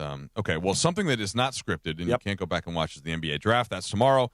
And my favorite person on the NBA draft, especially from a Lakers standpoint, is Mike Garcia, who joins us now. Yes, Mike. Thank you for being with us. And the Basketball Index is where you can find Mike's work. Also, LakersDraft.substack.com. All right, Mike. So when I've just been going through your Twitter, I heard you on the Laker Film Room podcast a couple times this week, and you have your like dream, good, and then second round to undrafted kind of outcomes. And without just reading all of the names, maybe you can take me through starting at that number 25 spot. A couple guys you like and why you think they would be a good fit if the Lakers do indeed take and keep that pick. Sure. I will start with Joshua Jefferson. He's from Iowa State. He was a point forward for the team. He's roughly 6'7" plus with 6'10" arms, 8.5 standing reach. What he does best is pass the ball. He has really great hoop IQ, makes really great decisions, does make a lot of mistakes. And more importantly, he knows where to be on both ends of the floor. He's always on time, and it's not like he would get lost in the NBA game because he has great basketball feel in general. And, you know, that's the kind of guy I'm looking at for the Lakers. He would fit really, really well only because he's a power wing. He's kind of like a combo forward. He's a little bit on the heavier side towards 250 pounds, but he also has defensive impact. I know you like analytics, so I'll just mention a 3% steal rate, a 3% block rate that'll usually translate to about 1.5 steals and 1 block a game for, say, every 36 minutes or so. So he's a two-way impact player as a potential draft pick. And one other player that I also like is Terrence Reed Jr. He's basically 6'11 and a half in shoes, 7'4 plus wingspan. If you watch the Nets, you probably are familiar with Day'Ron Sharpe. Very similar in terms of, you know, style of play, general archetype, whatever else it might be. But what I like about Day'Ron is he's played on University of Connecticut, and they usually play more complicated sets on both ends of the floor. So he's familiar operating out of the low post and the high post and being a little bit of a passing hub within that set. And then on the defensive end, just, you know, even with pick and roll defense, just hard hedging a little bit, maybe backing off a little bit, and even doing drop coverage. So being familiar with those things allows him to be a little bit more NBA ready. And, you know, he's a really strong, big guy. He's over 260 pounds himself. So those are a couple guys I'm looking forward fitting with the Lakers. Hey, Mike, it's Skeeter. How are you, man? Thanks for coming on. Love your work and super excited about tomorrow. You know, for fans, we're all looking at different mock drafts, and I feel like every single one has someone different going to the Lakers at 25. But it kind of seems like the consensus is a center. Really, the only wing I saw in there was maybe Dalen Swain, but now people are thinking him at 17. Do you think the Lakers go big? I definitely think the Lakers go big. The strength of the draft just happens to fall into that area, meaning the top of the draft may have like a lot of lottery-level guards. I think there's like 5 that are projected to be top 13 or so. And for whatever reason, this particular class, there's probably 10 centers from, say, pick 20 all the way down to 40. So there's a lot of centers to choose from. It's just about finding the right one. Yeah, historically, and I guess this is a team-to-team approach, but when I've talked to like Lakers scouts in the past or just people in the building, I think it would tend to be much more about just taking the best talent available as opposed to a fit on a specific team because it's a vet team or a fit on a team because they're young guys. And sometimes that player may be a 4-year guy or a 3-year guy at least who he just maybe doesn't have that vertical jump, or maybe doesn't have the, he classified early, and so now he's 20 instead of being 22, and we can envision a certain amount of upside. So I feel like there's a gap sometimes in the players that have just stayed, and we already know the things that they're good at and can see that translating to the NBA relative to just somebody that's raw and I'll put this upside tag and label on them. Have you come across that as you study this year to year, and have you found that to be the case where the teams that are sort of chasing talent or chasing fit end up not doing quite as well as the ones that just say, this guy's better than that guy, and I'll take him and we'll fit him into whatever the system is? Honestly, I think all 30 NBA teams have their own different philosophies. They have strengths within, let's say, strength and conditioning or skill development or whatever else it might be, and they might take a risk on a player that, say, may not be able to shoot. Oh, well, this guy's really athletic. He can pass and he can defend. He just can't shoot well. That's our idea of best player available or the best talent available. So whatever the definition of best player available is for the Lakers, it might be changing this year, especially with Tony Bennett on board and whatever new philosophy may be adopted to the current squad. I think it has changed, especially with NIL contracts being in place, and even first round, even borderline lottery talent has considered staying at the college level. So it's even more difficult than ever to create a dynasty kind of projection. And now with the new CBA being mindful of, first apron, second apron, whatnot, every dollar has to count. So if a team is able to draft an impact rookie from the jump, it's better. I think that's what teams are leaning towards, especially now and into the future. Hey, Mike, I always teach my kids to dream big, but when it comes to the Lakers, I love to dream, but I also want reality. Give me a couple of names that would just be a dream, that maybe go 16, 17, 18, 19, but if they drop to 25, it's an absolute steal for the Lakers. So Jaden Clemens is what comes to mind. He's love him. 6'9", without shoes, 7'5" arms. He's still 18 years old. He doesn't turn 19 until next month, and yet he's already technically played a second year of college. He was hurt for most of the year with a torn ACL, so that's a bit of an issue. But what's surprising about his talent is that it's like he's the strongest guy on the floor, and he looks like a drop coverage center. But at the same time, if you ask him to switch defensively onto point guards, he's able to do that, and he's able to mirror their offensive abilities and footwork. And if you need to change up the coverages out of pick and roll, whether it's a hard hedge, a trap, at the line, whatever else it might be, he has no trouble doing any of those coverages overall. His offensive game is, albeit limited, especially from being so young, but he's a rim protector who can also protect the rim along the perimeter and rebound as well. And he has NBA-level physicality. He's just a really strong guy. If he happens to fall to the Lakers and the Lakers are willing to be patient, to me, that's a lottery-level talent falling down to 25. Great answer. All right, Mike, when you think about just watching the playoffs, and sometimes I like to think about the draft in this context of, hey, how many of these guys in the draft, could you just picture being in that high level of a game? And I don't know, it doesn't have to be a certain player archetype or anything. Maybe it's a level of competition, maybe it's a level of athleticism, but it seems like the Spurs, the Thunder, and even to an extent the Knicks, although they have many more just veteran players, they had a lot of young guys that you could just see holding up there. Are there a couple of players that might fit that mold that you could see being available at 25 because maybe they have some other deficiency, maybe it's shooting, and so that's going to turn some teams off, but hey, look, that guy's, he competes, he plays, and I'm fine with him being on the floor, even with a couple of weaknesses.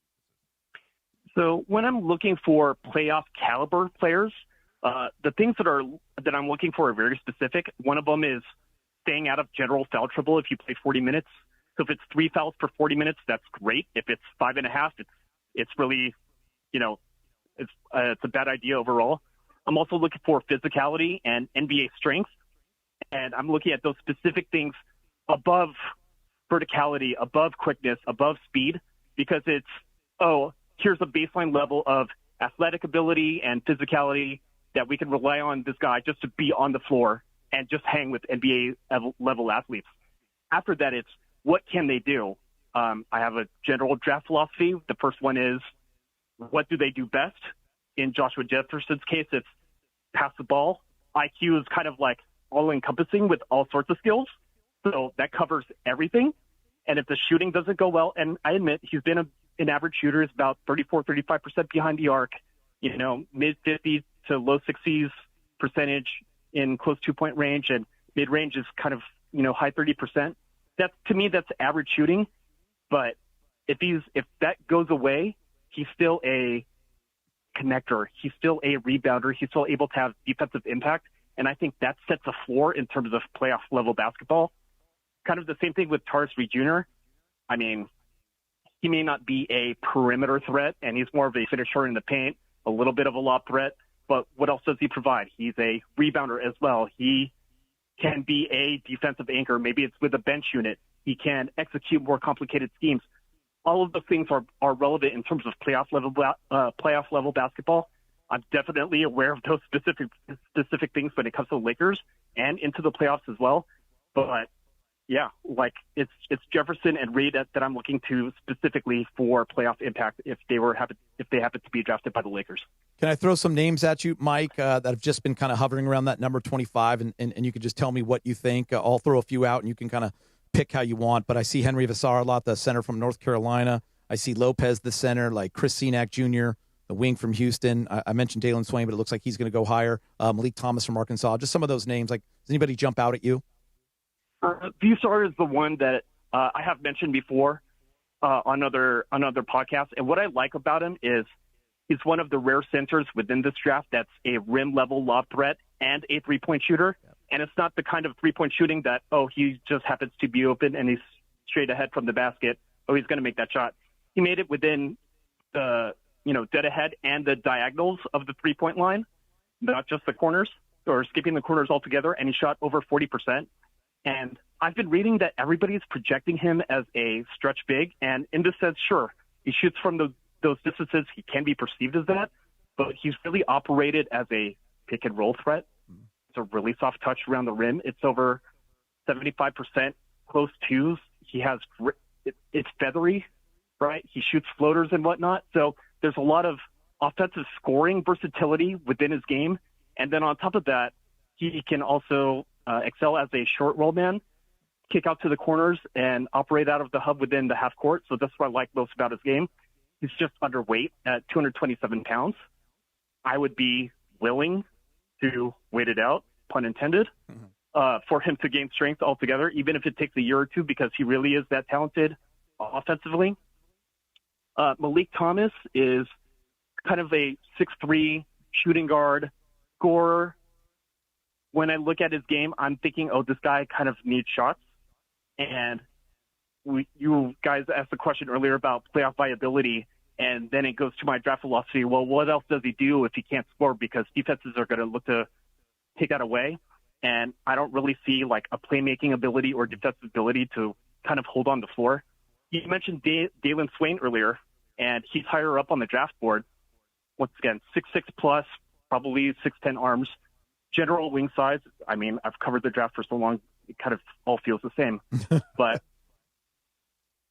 what's unique about Dalen Swain's collegiate career is he started off as an off-ball cutter, defender, rebounder first. It was like, okay, well, imagine the job of Jared Vanderbilt, and that was his role. And then he goes to Texas, and they gave him the basketball. And all of a sudden, he's this primary initiator who's really efficient from layup range, from far two. He shot 47% plus. And then he takes a lot of pull-up three-point shots as well and shot about 35%. I personally am kind of skeptical when players change the archetype midway through their collegiate career, because I'm not sure if they're willing to revert back specifically for, in this case, the Lakers, where, hey, you may not get those primary touches, and we need to see that off-ball guy, hopefully more a defender, and I hope you catch-and-shoot shots, and maybe you'll get some primary touches off the bench or whatever, but this is what we need out of you most. And sometimes college guys, once they see that they've been a leader for their team and they've ran their offense and they were good at it, sometimes they don't want to let that go and they're not comfortable letting it go. So that's my kind of skepticism about with him altogether. So there are a few guys where even around the Laker range, it's kind of like, yes, they're talented players, but these guys like Reed or Jefferson, these guys make sense more specifically to the Laker team. All right, Mike, great stuff as always. Really appreciate you taking the time, and we'll look forward to hearing more from you and certainly getting a reaction that you'll, I assume, put up after the draft. Where can people check that out? I mean, they can find me on LakersDraft.substack.com, but I'm pretty sure you could find me on LFR as well. It's probably going to happen. Who knows? Great job, Mike. Sounds good, man. Appreciate the time. All right, appreciate it. Thanks again, guys. All right. Great to have Mike Garcia. Now, Peter, while we were talking to Mike, some breaking NBA news. Did you see that? Went down, and we will get to that. I know. I have so many more questions I want to ask about Kobe Pete because I like that young man, but it's just we got to get going here, but we got to take a break, and we got some news on the other side. Breaking news coming up in the NBA. All right, he's Skeeter. I'm Trudell. Stay with us on 710 ESPN LA. It's time for your Valvoline Instant Oil Change Summer of Soccer update. Here's Mario Ruiz. Lionel Messi has made World Cup history once again. The Argentine legend scored both goals in Argentina's 2-0 victory over Austria, bringing his career FIFA World Cup goal tally to 18 and setting a new all-time tournament record. The performance was another reminder that even at 39 years old, Messi remains one of the game's top players. His brace helped Argentina secure its second straight victory of the tournament and officially book a place in the knockout rounds. With the win, Argentina becomes the fourth nation to advance to the knockout stage, joining Mexico, the U.S., and Germany as they shift their attention toward a deep run at football's biggest prize. And that's your Valvoline Instant Oil Change Summer of Soccer update. Valvoline Instant Oil Change, home of the 15-minute drive-through oil change. From kickoff to the final whistle, performance matters. Keep your vehicle running strong. Visit SoCalOilChange.com for a special offer and locations near you. The LA Card Expo returns June 27th and 28th to the Warner Center Marriott in Woodland Hills. Sports cars, Pokemon, TCG, autographed memorabilia, rare finds, and more, all under one roof. With over 150 vendor tables, there's something for serious collectors, casual fans, and the whole family. Show hours are Saturday, June 27, 9:30 to 5, and Sunday, June 28, 10 to 4. For tickets and info, visit LACardExpo.com. That's LACardExpo.com. Don't miss the LA Card Expo, June 27th and 28th. 4th of July weekend checklist. Sunscreen? Check. Snacks? Check. Road trip playlist? Check. Now, when's the last time you checked your oil? Before you hit the road, head to Valvoline Instant Oil Change for a fast 15-minute stay-in-your-car oil change, and no appointment is ever needed. Plus, they'll check your fluids, battery, wipers, and more, so you can worry less about your car and focus more on the weekend ahead. Visit SoCalOilChange.com for a special offer and your nearest location. Valvoline Instant Oil Change. Quick, easy, and road trip approved. Less than 4 in 10 kids aged 6 through 12 are playing sports regularly. 4 in 10 kids? Let it sink in. Just 4 in 10 kids. ESPN is building a nationwide coalition powered by Disney called Take Back Sports, with the purpose of training more coaches, expanding access, and creating community-driven sports programming that puts kids and fun first. We're working on that story. We hope you'll join us. Visit takebacksports.org to learn more. When's the last time payroll was the easy part of your week? With Gusto, it can be. Gusto is the all-in-one platform designed to take the hassle out of managing your team, from payroll and compliance to hiring, onboarding, and more. With Gusto, you can get back 2 full days each month with all the time you have saved. Go to gusto.com today and learn why over 500,000 small businesses choose Gusto. That's Gusto.com. Gusto.com. This is Lakers Talk with Mike Trudell on your home of Lakers basketball, ESPN LA, 710 AM on the all-new ESPN LA app and on YouTube at ESPN Los Angeles.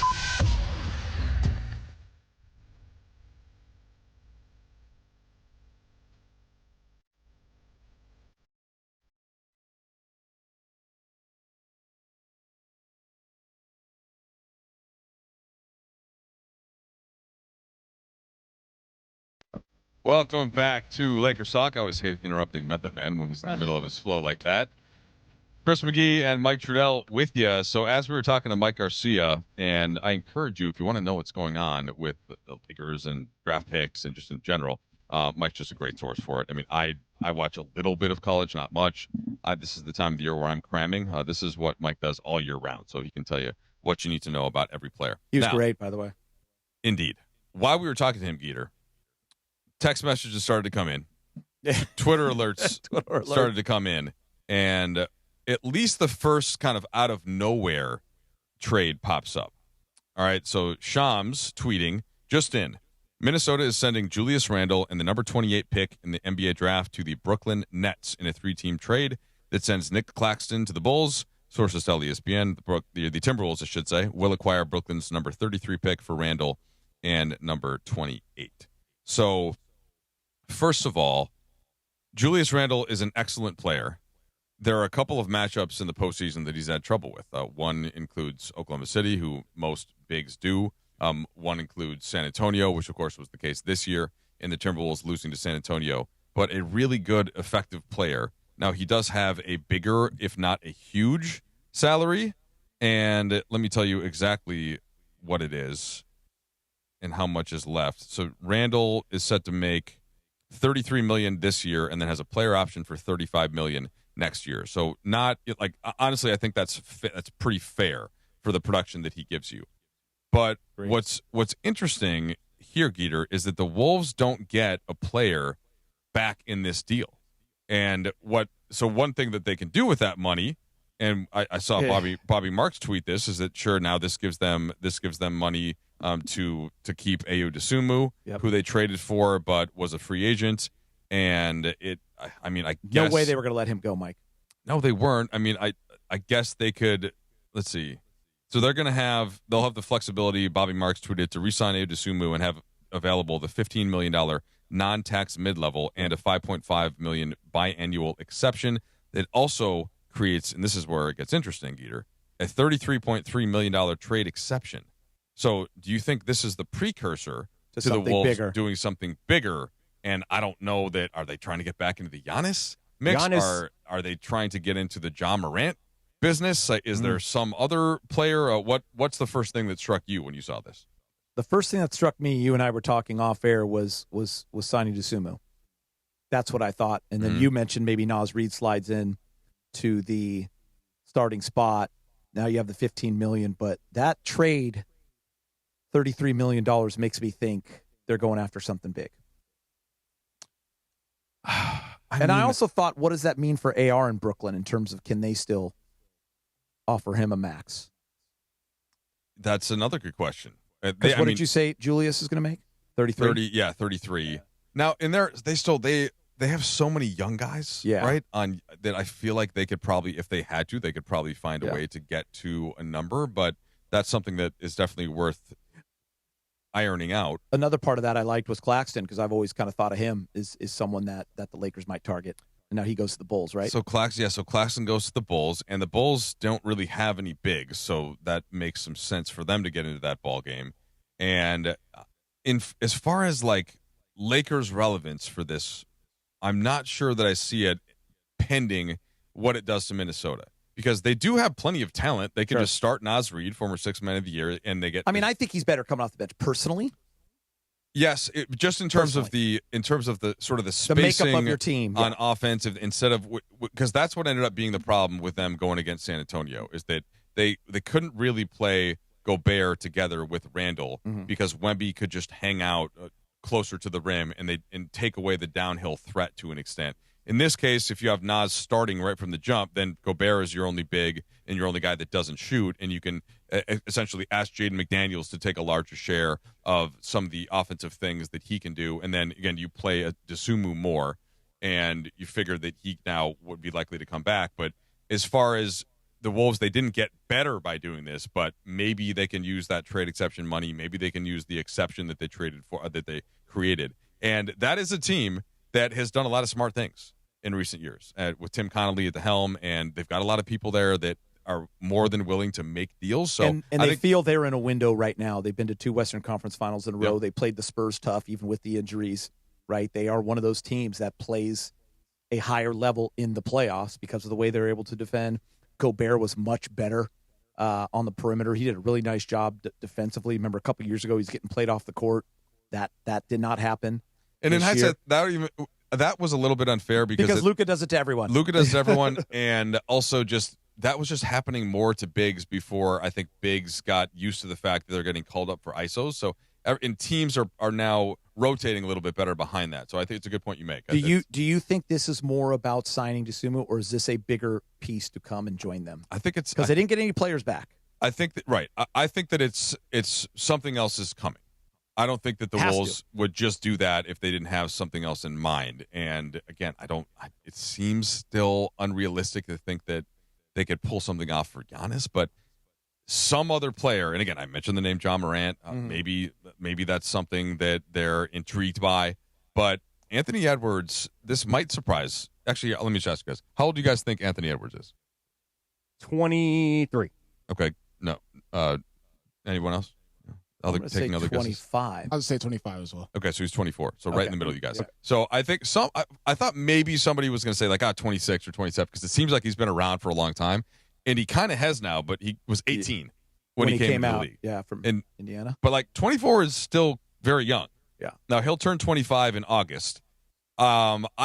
He to me has the chance to be sort of the best American player in that argument that's moving forward. And who's got that right now? Like who's got that title right now? Maybe last year people would have said Jason Tatum, maybe or after OKC won, maybe with LeBron being older and Steph being older and kind of KD being older. Is Anthony Edwards now approaching pretty fast? So I think that Edwards is the guy that's going to be the best American. At least until maybe Cooper Flag gets a couple more years under his belt and it gets a chance to run at it. But I just love Edwards. I think he's the guy. He was dealing with a knee, actually 2 different leg issues in the postseason.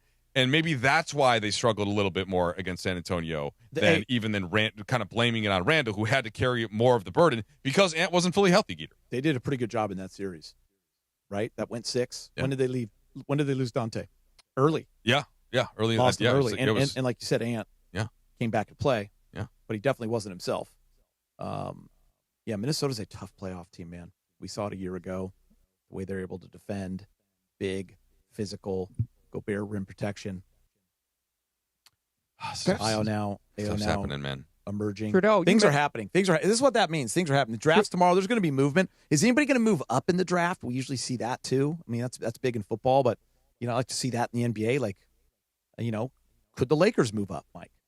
Is there someone they love? I mean, well, here, Funchy, what were you going to say? Trudell, you just mentioned John Morant. Would a John Morant and Anthony Edwards backcourt work? I don't know that you. I don't know that you. I don't know if it does. Yeah, because you also then what you're dealing with then is you're not like. Let me rephrase this. What I love about Anthony Edwards having the ball and is therefore he could play with other players that can complement him defensively and can't be hunted out because you sort of need a point guard on the court. And if you bring Ja in, so yes, you're going to have a ton of creation, but then you're going to be able to. They're not going to be the same defensive team as they can be if they're playing like Ant and DiVincenzo, McDaniels, right, Naz Reid, Gobert as your closing 5. That's a monster defensive, and even AO. So I just threw out the name Ja because that's a guy that I think is going to be on the move, but I don't know that that's the move that I would make. Just to follow it up, jump in. on Ja, like knowing with his recent history that has been going on in the NBA, what team would really want to buy in on the Ja Morant sweepstakes right now? That was going to be exactly what I kind of talked about in terms of like, if you're one of these teams that's elite, and we were talking about this a little bit with Trae Young earlier, how do they fit into a winning team, right? Ja Morant has had a lot of issues. The talent is off the charts, and I think Trae Young is a very talented player as well. But where do they fit onto that winning team? Ja's an A, and he wants to be an A. He's got to have the ball in his hands. Does he fit with Anthony Edwards? To me, in what they've already built there, in the way they play, in the way they defend, and Ant has the ball, I just don't see that working really. Yeah, one more Minnesota perspective. I think it's a good point, Geeter, from Dane Moore, saying Minnesota's taking no money back in the Julius Randle to Brooklyn trade. This generates a $33.3 million trade exception to use in a future trade. Also opens up considerable spending power to use in free agency and or by absorbing contracts and trades while also using trade exceptions. So the way that that's being pitched then from the Minnesota standpoint is that there's more to come. And I agree with you. I don't know that Ja Morant is the name that I would take out of it, but I'm just thinking this is a team that's been close, and what is going to get them over the top? Well, the Lakers, I think, would have been close if Luka was able to stay healthy. What kind of trade could put them over the top? And could it be something that happens on draft day? Or are we going to be looking at something later in the summer? Let's get to that next. What's the timing going to look like for how the Lakers try to make their moves, as clearly moves are starting to happen around the NBA? I'm Mike Trudell. He's Chris McGee. Hang with us on Lakers Talk, 710 ESPN. Mason in Ireland. I think OKC would have been heavily favored even if Luka and Austin were there. They were a machine this year. Yep. But the OGs of LA Sports Radio. The reason they're considering bringing everybody back is what happened in March. Right. And as a Lakers fan, that was a really fun month for me. They kept winning every game. Remember the game Luka dropped 60 on the Heat when we got no sleep playing all night to Miami? It was a magical month. But the problem is I'll just ask you, is it fool's gold? And now because they had such a great month in March, do people like you and me and other Laker fans out there falsely believe that they would have beaten OKC? Okay, I will say this. They wouldn't have been swept. No, they would not have been swept. Mason in Ireland, weekdays at noon on 710 ESPN, the all-new ESPN LA app, and live on YouTube. Hey guys, it's Sedano. Next time you're at my home away from home, LAX, look up. You'll see the future of travel in action. It's the all-electric Skylink train. It's now testing, and trust me, this is a game changer. What does it take to build a champion? It takes round-the-clock preparation. And soon, Skylink will connect you to the airport terminals, the new rental car center, and LA Metro. From practice to prime time, the LAX Skylink. Fast, free, and built for LA. In testing now to help you skip the traffic later. This summer's biggest football watch party experience is happening at Mercado Gonzalez in Costa Mesa. Catch every Mexico and USA match live, surrounded by non-stop game day energy, passionate fans, drink specials, surprise giveaways, grab fire asada tacos, slow braised quesadilla, fresh ceviches, warm churros, and more while you cheer on your team with the entire Mercado. Mercado Gonzalez, your soccer fan paradise this summer. Join us every Mexico and USA match at Mercado Gonzalez in Costa Mesa, where every match tastes better. In a contracting business, you're either growing or you're grinding. Success is no longer about hard work alone. It's about using AI to accelerate impact. ServiceTitan is the only integrated intelligence that seamlessly automates your entire workflow, from first call to final invoice. Born in the trades, built for visionaries ready to stop operating and start automating. ServiceTitan, AI for the trades. My name is Whitney Allen, and I'm a widow. My husband, Ryan, died. We never thought we'd ever have to use life insurance, but the unexpected happened. With Ethos, signing up was fast and 100% online. You can get a quote in seconds, apply in minutes, and get same-day coverage. No medical exams, and you can get up to $3 million worth of coverage. I'm grateful we were prepared. Get your free quote at ethos.com/play. That's ethos.com/play. Paid spokesperson. Time spent on application may vary. Online health questions required. This summer, the world's game takes over ESPN LA. From international showdowns to the biggest global icons. Heading by Ronaldo! He is a sensation! It's the summer of soccer on ESPN LA. Living and breathing the world's game this summer on ESPN LA. Para Messi. All summer long, soccer lives here. The summer of soccer on ESPN LA. This is Lakers Talk with Mike Trudell on your home of Lakers basketball, ESPN LA, 710 AM on the all-new ESPN LA app and on YouTube at ESPN Los Angeles.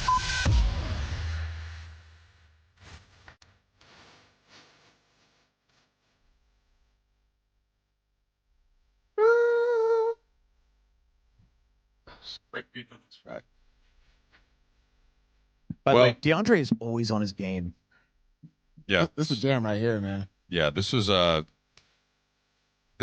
this one was I made Funchy a list like years ago, right before Thompson Trudell started, and this song was high on that list. Yeah. And you can hear why. We still got those pages too, Mike. How you doing, man? All right, I'm Trudell. He is Geeter, and during the break, I was starving, and this is kind of a tricky show from a food standpoint. I'm right? starving because I didn't eat before. Usually I eat before the show. Yeah. I get here early. I have my dinner. Yep. Didn't do that today. It's 6 to 8, and so you're like, well, do you eat before? Which is, it might be a little early. Honestly, not that early for me because my kids are always like starving. Family by 5 could care p.m. less what we're doing. Well, my wife did text me, and she said, hey, do you want a Euro plate? Which makes me think, okay, so she's picking up like, a nice like California chicken cafe type of place, something a little healthier. Mediterranean food? Yeah, like some Mediterranean food, like some rice, a little hummus. I'm getting kava after this. Good call. Yeah, and so I'm like, that sounds great, but I'm like, but I can't make it until 8:45 by the time I get home. So I just go over to the little area. I'm thinking, hey, maybe somebody left a pizza out over there. No, something. no, Nope, they didn't. nothing over there. So instead, I just buy Reese's Sticks. I already crushed one of them, and now I feel a little bit bad about myself, like that I'm about to go home and have a healthy dinner. I just crushed a candy bar. Buddy, you are rolling a mustache right now. You don't have to feel bad about anything. All right, I appreciate that. Top of your game. I appreciate that. By the way, it's for the Little League All-Stars, just to listeners that are just joining. People are wondering. Yep. Shout out the Hermosa Little League squad. Got a game on Thursday, so the mustache will last at least until then. Yeah. Okay, so if you were listening a few moments ago, we were discussing the big trade, or at least in terms of the big NBA news. The trade is more interesting, the fact that Julius Randle is going to Brooklyn and Minnesota isn't getting a player back. Okay, Nicholas Claxton is involved, but he's going to the Bulls, and then the Bulls are sending a pick Brooklyn's way, another pick that the Bulls basically slide down like 4 spots to make this happen. What does that mean from a dominoes perspective around the NBA? And Geeter, I'm going to kick this to you to start. The Lakers will or won't make a trade, do you think, around draft day? Like, do you think something – because they have so much business that they have to do, Geeter. They got to figure out LeBron. They got to figure out Austin Reeves. They got to figure out Rui. They got to figure out Marcus Smart. Can you do all of that? Can I ask you this? Can you have those numbers down? Don't you think they have plans? We know this. Nobody else does. But in those offices, they have plans. They already know what they're doing with those guys. But right? No, they have plans for what they want to offer. Yeah. But what they don't know, I don't think. Now, they may have an idea, but I don't know that LeBron has actually come back to them with like a number, and they've presented an offer with a number yet. And if you don't know what that number is, then how do you do other business? I'm not 100% convinced that they're going to use that pick tomorrow. There might be a trade. But if you asked me, and I'm going to talk to Ireland about this because I'm doing Mason in Ireland tomorrow. He said in crosstalk earlier this week, I kind of feel like the Lakers are going to trade this summer. I just have that feeling. And I don't think they have since Pat Beverly done an off-season trade. They've traded in season, obviously. Dorian Finney-Smith, Luke Kennard, just to name, the last couple of years. Obviously the Westbrook trade. Guy named Luka Doncic, yeah. But getting Rui. Off-season trade. I just feel like that's what we're going to do. I have no inside information, no sources on that. I don't know if it's more of a want for me, but when I look at how do you get an elite center or someone like that to pair up with Luka, or how do you get that wing that they covet, that's the way to do it. Because when I keep going back to this, and I'm sorry to our listeners, but the restricted list, there are names that I love on there, but they are restricted, and I just don't trust it. Doesn't mean it can't happen. There's always a sign and trade possibility. But I just feel like, the Peyton Watson type of guys, Walker Kessler, Jalen Dern, if you want to just throw out those top 3 names on that list, those are just hard to get. Yeah, and I'm not spending any time thinking about Walker Kessler because I just don't see the Utah Jazz I know. saying, you know what?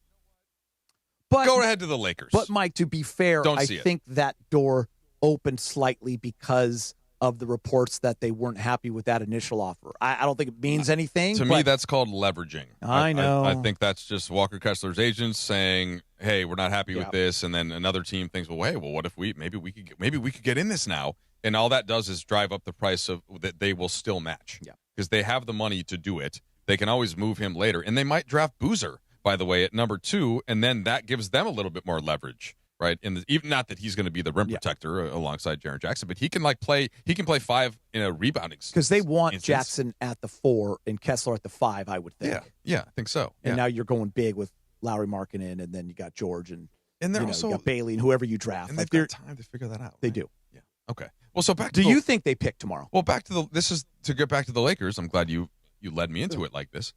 I just think that if you look at the Lakers cap sheet, it looks a lot better right now than many other teams. And I mentioned Milwaukee's earlier in the show, and we're like, oh, yuck. Right? This just looks like even if they bring Jaylen Brown in, but you just look down the list, and there's a bunch of guys making more money than they should be doing. That is not the case right now for the Lakers, where you look there and there's all these guys are making more than but so what that allows them to do in one sense of the word is we can become a place where we'll take on an Aaron Wiggins, for example, in the way that Atlanta just did.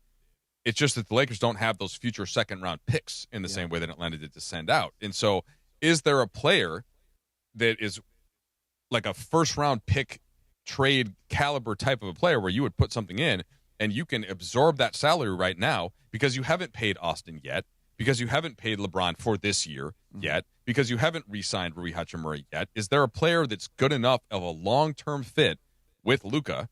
And whether that prototype is a big man or a wing, whatever, and like the not OG Anunoby, like that type of a player that you and I can sit and think going many years, Luka Doncic. There are guys we love. You and I love Scotty Barnes. We love OG. We love those type of players. Yeah, and those are the types of players. Those are the guys you want, but you're not getting them right now. But is there a team? Is there a team that doesn't think they're going to be good next year that wants a pick moving forward? And that's, I think, what we're both talking about, because it's not going to be restricted free agency most likely, but it could be in a trade when you can absorb money from the start, and then you still have earmarks of amounts of money to pay your guys once that deal is done. Yeah. That's what's intriguing to me. That's intriguing because it makes you better. You can land a guy that fits right there, playoff type of player, winning type of player, checks off a couple of boxes. That's why I'm saying I think it happens, Mike. All right. I think a trade. Who was it? Was it Ben that said it? I think it was Ben. Yeah. When he was on, like, the model that OKC and San Antonio and some of those younger teams are following is different than the one the Lakers has to follow, right? I mean, the Knicks, Hart was a trade. Brunson was free agency. Cat was a trade. OG was a trade. I still can't believe they got OG for that. RJ Barrett quickly in 2 seconds. Yeah, I don't even remember if it was the seconds, but yeah, that was I'm upset even thinking about it. Well, okay, Kevin O'Connor just tweeted this out. Mm-hmm. Kevin O'Connor's a friend, really nice guy. Also worth thinking about in that traded player exception worth $33 million for Minnesota. Players like Trey Murphy, Drew Holiday, DeJounte Murray, Miles Turner, like that's the salary range, right, for guys like that. And if you think about in the Lakers context, now what they're not going to create a trade exception because they don't have that kind of money that's going to go out, but they do have the cap space. It's just that we don't know how much until they negotiate with the players for next year. So let's dig into that a little bit further. Real quick, Trey Murphy is a name that everyone wants. I have some thoughts on Trey Murphy. Okay. I will give you those No more when Herb we come back. Jones? No more Herb Jones sweepstakes? Hey, listen, around my office, Herb Jones is talked about every day in there. Guys want Herb Jones and Trey Murphy. And it's become a little bit well, I'll just say that I have a differing perspective probably than one that you might have heard in the office on that one. And then at some point, I don't know if we'll have enough time we may have to kick this in next week's Lakers talk, because somebody said something about the 2020 Lakers again after Geeter and I praised them last week. Why do they got to do that? Somebody brought them down again, and that kind of got to me. They said the 23 Nuggets are beating the 2020 Lakers. I've already talked about it. They're not. Didn't like that, but I don't know if we have time for it. We might, though. We may have time for a couple of calls. Okay, just get them in at the wire. 877-710-ESPN, 877-710-ESPN. If you want to go over anything that we've talked about thus far on the show, we'll try to take a couple of your calls coming up, and then we will continue this discussion that Geeter and I were just having about those specific players and who might be available.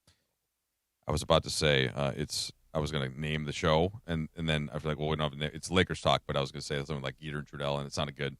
But it's Lakers Talk with Mike Trudell and his buddy Geeter. Thanks, Geeter. Yeah. ESPN LA.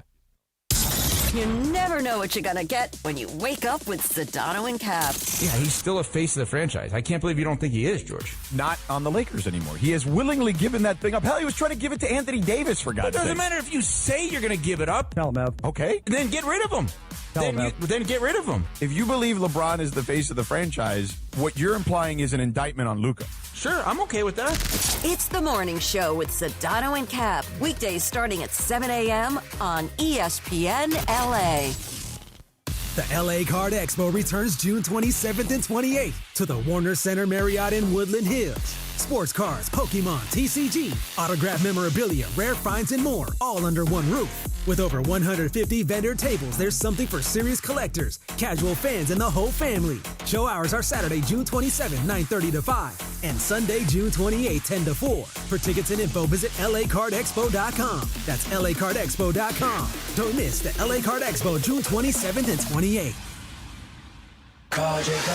Hey, Cappy, listen, you get into an accident, you call Jacob at 800-345-6789, and there's steps to this. Step 1, get safe. Yeah, step 2, get medical care. Step 3, document everything. Step 4, do not guess what you should say to insurance companies. No, and step 5, count on Jacob.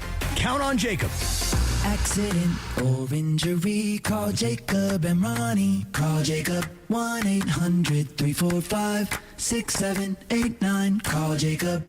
Looking for paint that actually lasts? Vista Paint delivers expert quality, rich color, and pro-trusted durability, backed by over 60 years of experience. From your home to your next big project, we've got you covered. Vista Paint, since 1956. Trade, injury, signing, suspension. When sports news breaks, ESPN Los Angeles delivers it fast. Stay on top of the biggest headlines, rumors, roster moves, and can't miss stories with breaking news alerts on ESPN Los Angeles, 7:10 a.m. and the all-new ESPN LA app. Breaking news is powered by Valvoline Instant Oil Change, home with a 15-minute drive-through oil change. This is Lakers Talk with Mike Trudell on your home of Lakers basketball, ESPN LA, 710 a.m. on the all-new ESPN LA app and on YouTube at ESPN Los Angeles.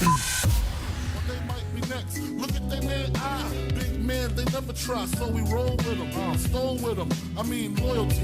Shout out to Martin in Hermosa Beach because he just got me some Biggie socks. I have one of my favorite pairs of socks, and I'm not like a big sock guy, but I have one pair of Tupac socks that my wife got me, and there's like a bandana that you fold, that you tie, that goes around his head as you.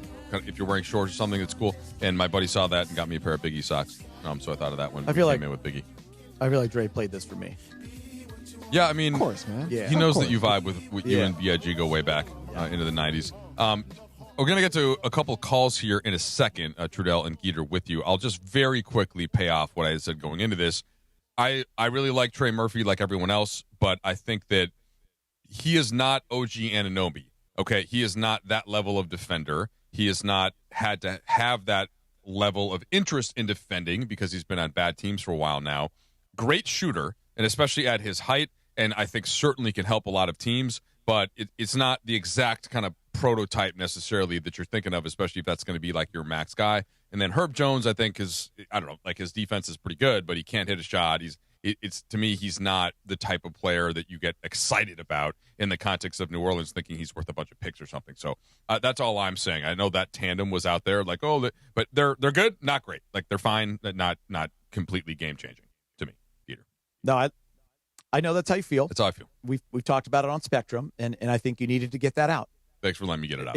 All right, Don, in the city of industry, anything that you need to get off your chest, Don, what's happening? Yeah, Mike Trudell, Geeter, man, what a hit the jackpot tonight. Thanks, I Don. have a question. Oh man, right at you. I have a question about Luka and all these like muscle tears he keeps getting. He doesn't play fast. He doesn't play above the rim. He doesn't do all that stuff. Why does he keep getting all these tears? I think he needs a special stretching coach. I don't care what it is, yoga, Pilates, martial arts, you name it. Does he need like a dedicated stretching coach or something? Or what do you guys think? Well, Don, first of all, it's great to have you on the show. Thank you for calling in. We appreciate it, and thank you for the kind words. I would just say briefly that Luka works tremendously hard on his body. He has his own trainer and his own strength coach that travel with the team, and so he's on top of it. I think that his injuries are more just a case of the modern NBA, Geeter, and even though he doesn't always look like as explosive going up to dunk, his crossover is crazy explosive. Like his side-to-side cross back forth, like he is jilting his body much more than you might think. Why else would defenders like get just plastered onto their feet so often? So I think that the way that he moves his body, he's big and strong. He's almost LeBron size in terms of like height and weight, and he is very herky-jerky side to side. So to me, that creates a certain level of injury risk, as it does for a lot of players in the NBA when you're trying to shake defenders and you're moving that dramatically. And I don't think it's for lack of prepping for it. And you see calf and hamstrings all over the league right now, right? Yeah. J-Dub, Aaron Gordon, Peyton Watson, Luka. I mean, just to name a couple. OG was dealing with some things. I mean, it is just, it's rampant right now in the NBA. Dr. Clapper's on Mason and Ireland tomorrow. Oh, there you go. So might have to ask him. And I mean, and so it's good question. It's a good question, but it's just I don't think that that's a Luka specific issue. I think it's more that the league now. This is the other thing we talk about all the time. You have to guard players way out to the 3-point line now, which means much more sprinting within a half-court setting, much more starting and stopping. Right, a little bit less like soccer where there's more kind of consistent running, and yes, you're going to go into a speed burst. But in the NBA, it's like sprint, stop, sprint, stop, sprint, stop. That's hard on the joints. That's hard on the muscle tissue, and I think that Luka's a victim to it. I am glad, Geeter, from a Luka standpoint, though, that he has this whole offseason to kind of steel the body. Typically, he's going back and he's playing for Slovenia. We know that he's not going to do that this summer. So maybe that's something that helps him going into to get through an 82. And that he can kind of ramp up his body, ramp up his from an energy standpoint, and not do quite as much of the start-stop stuff. In the offseason. It's not just the 82, Mike, too, because you're watching the playoffs, and, man, it just holds true every single year. Those healthy teams are the ones that are standing at the end of the year, and we have seen it with star players across the board. When teams lose them, it is just impossible to survive. All right, well, look, it's been a great show. The only thing that I wish I would have heard a little bit, I would have let DeAndre and Funchy talk more because they have so much great stuff to say. Geeter, you were tremendous as always. I think we let them down. You crushed our boys back there in the #1 draft pick game. That's right. You're a professional. Been doing this for a long time. They're still up-and-coming kids. That was fun, man. That's Lakers Talk with Trudell and Geeter. We'll see you guys next week. Chat room was awesome today, too. See ya! All right, if building a winning culture was a sport,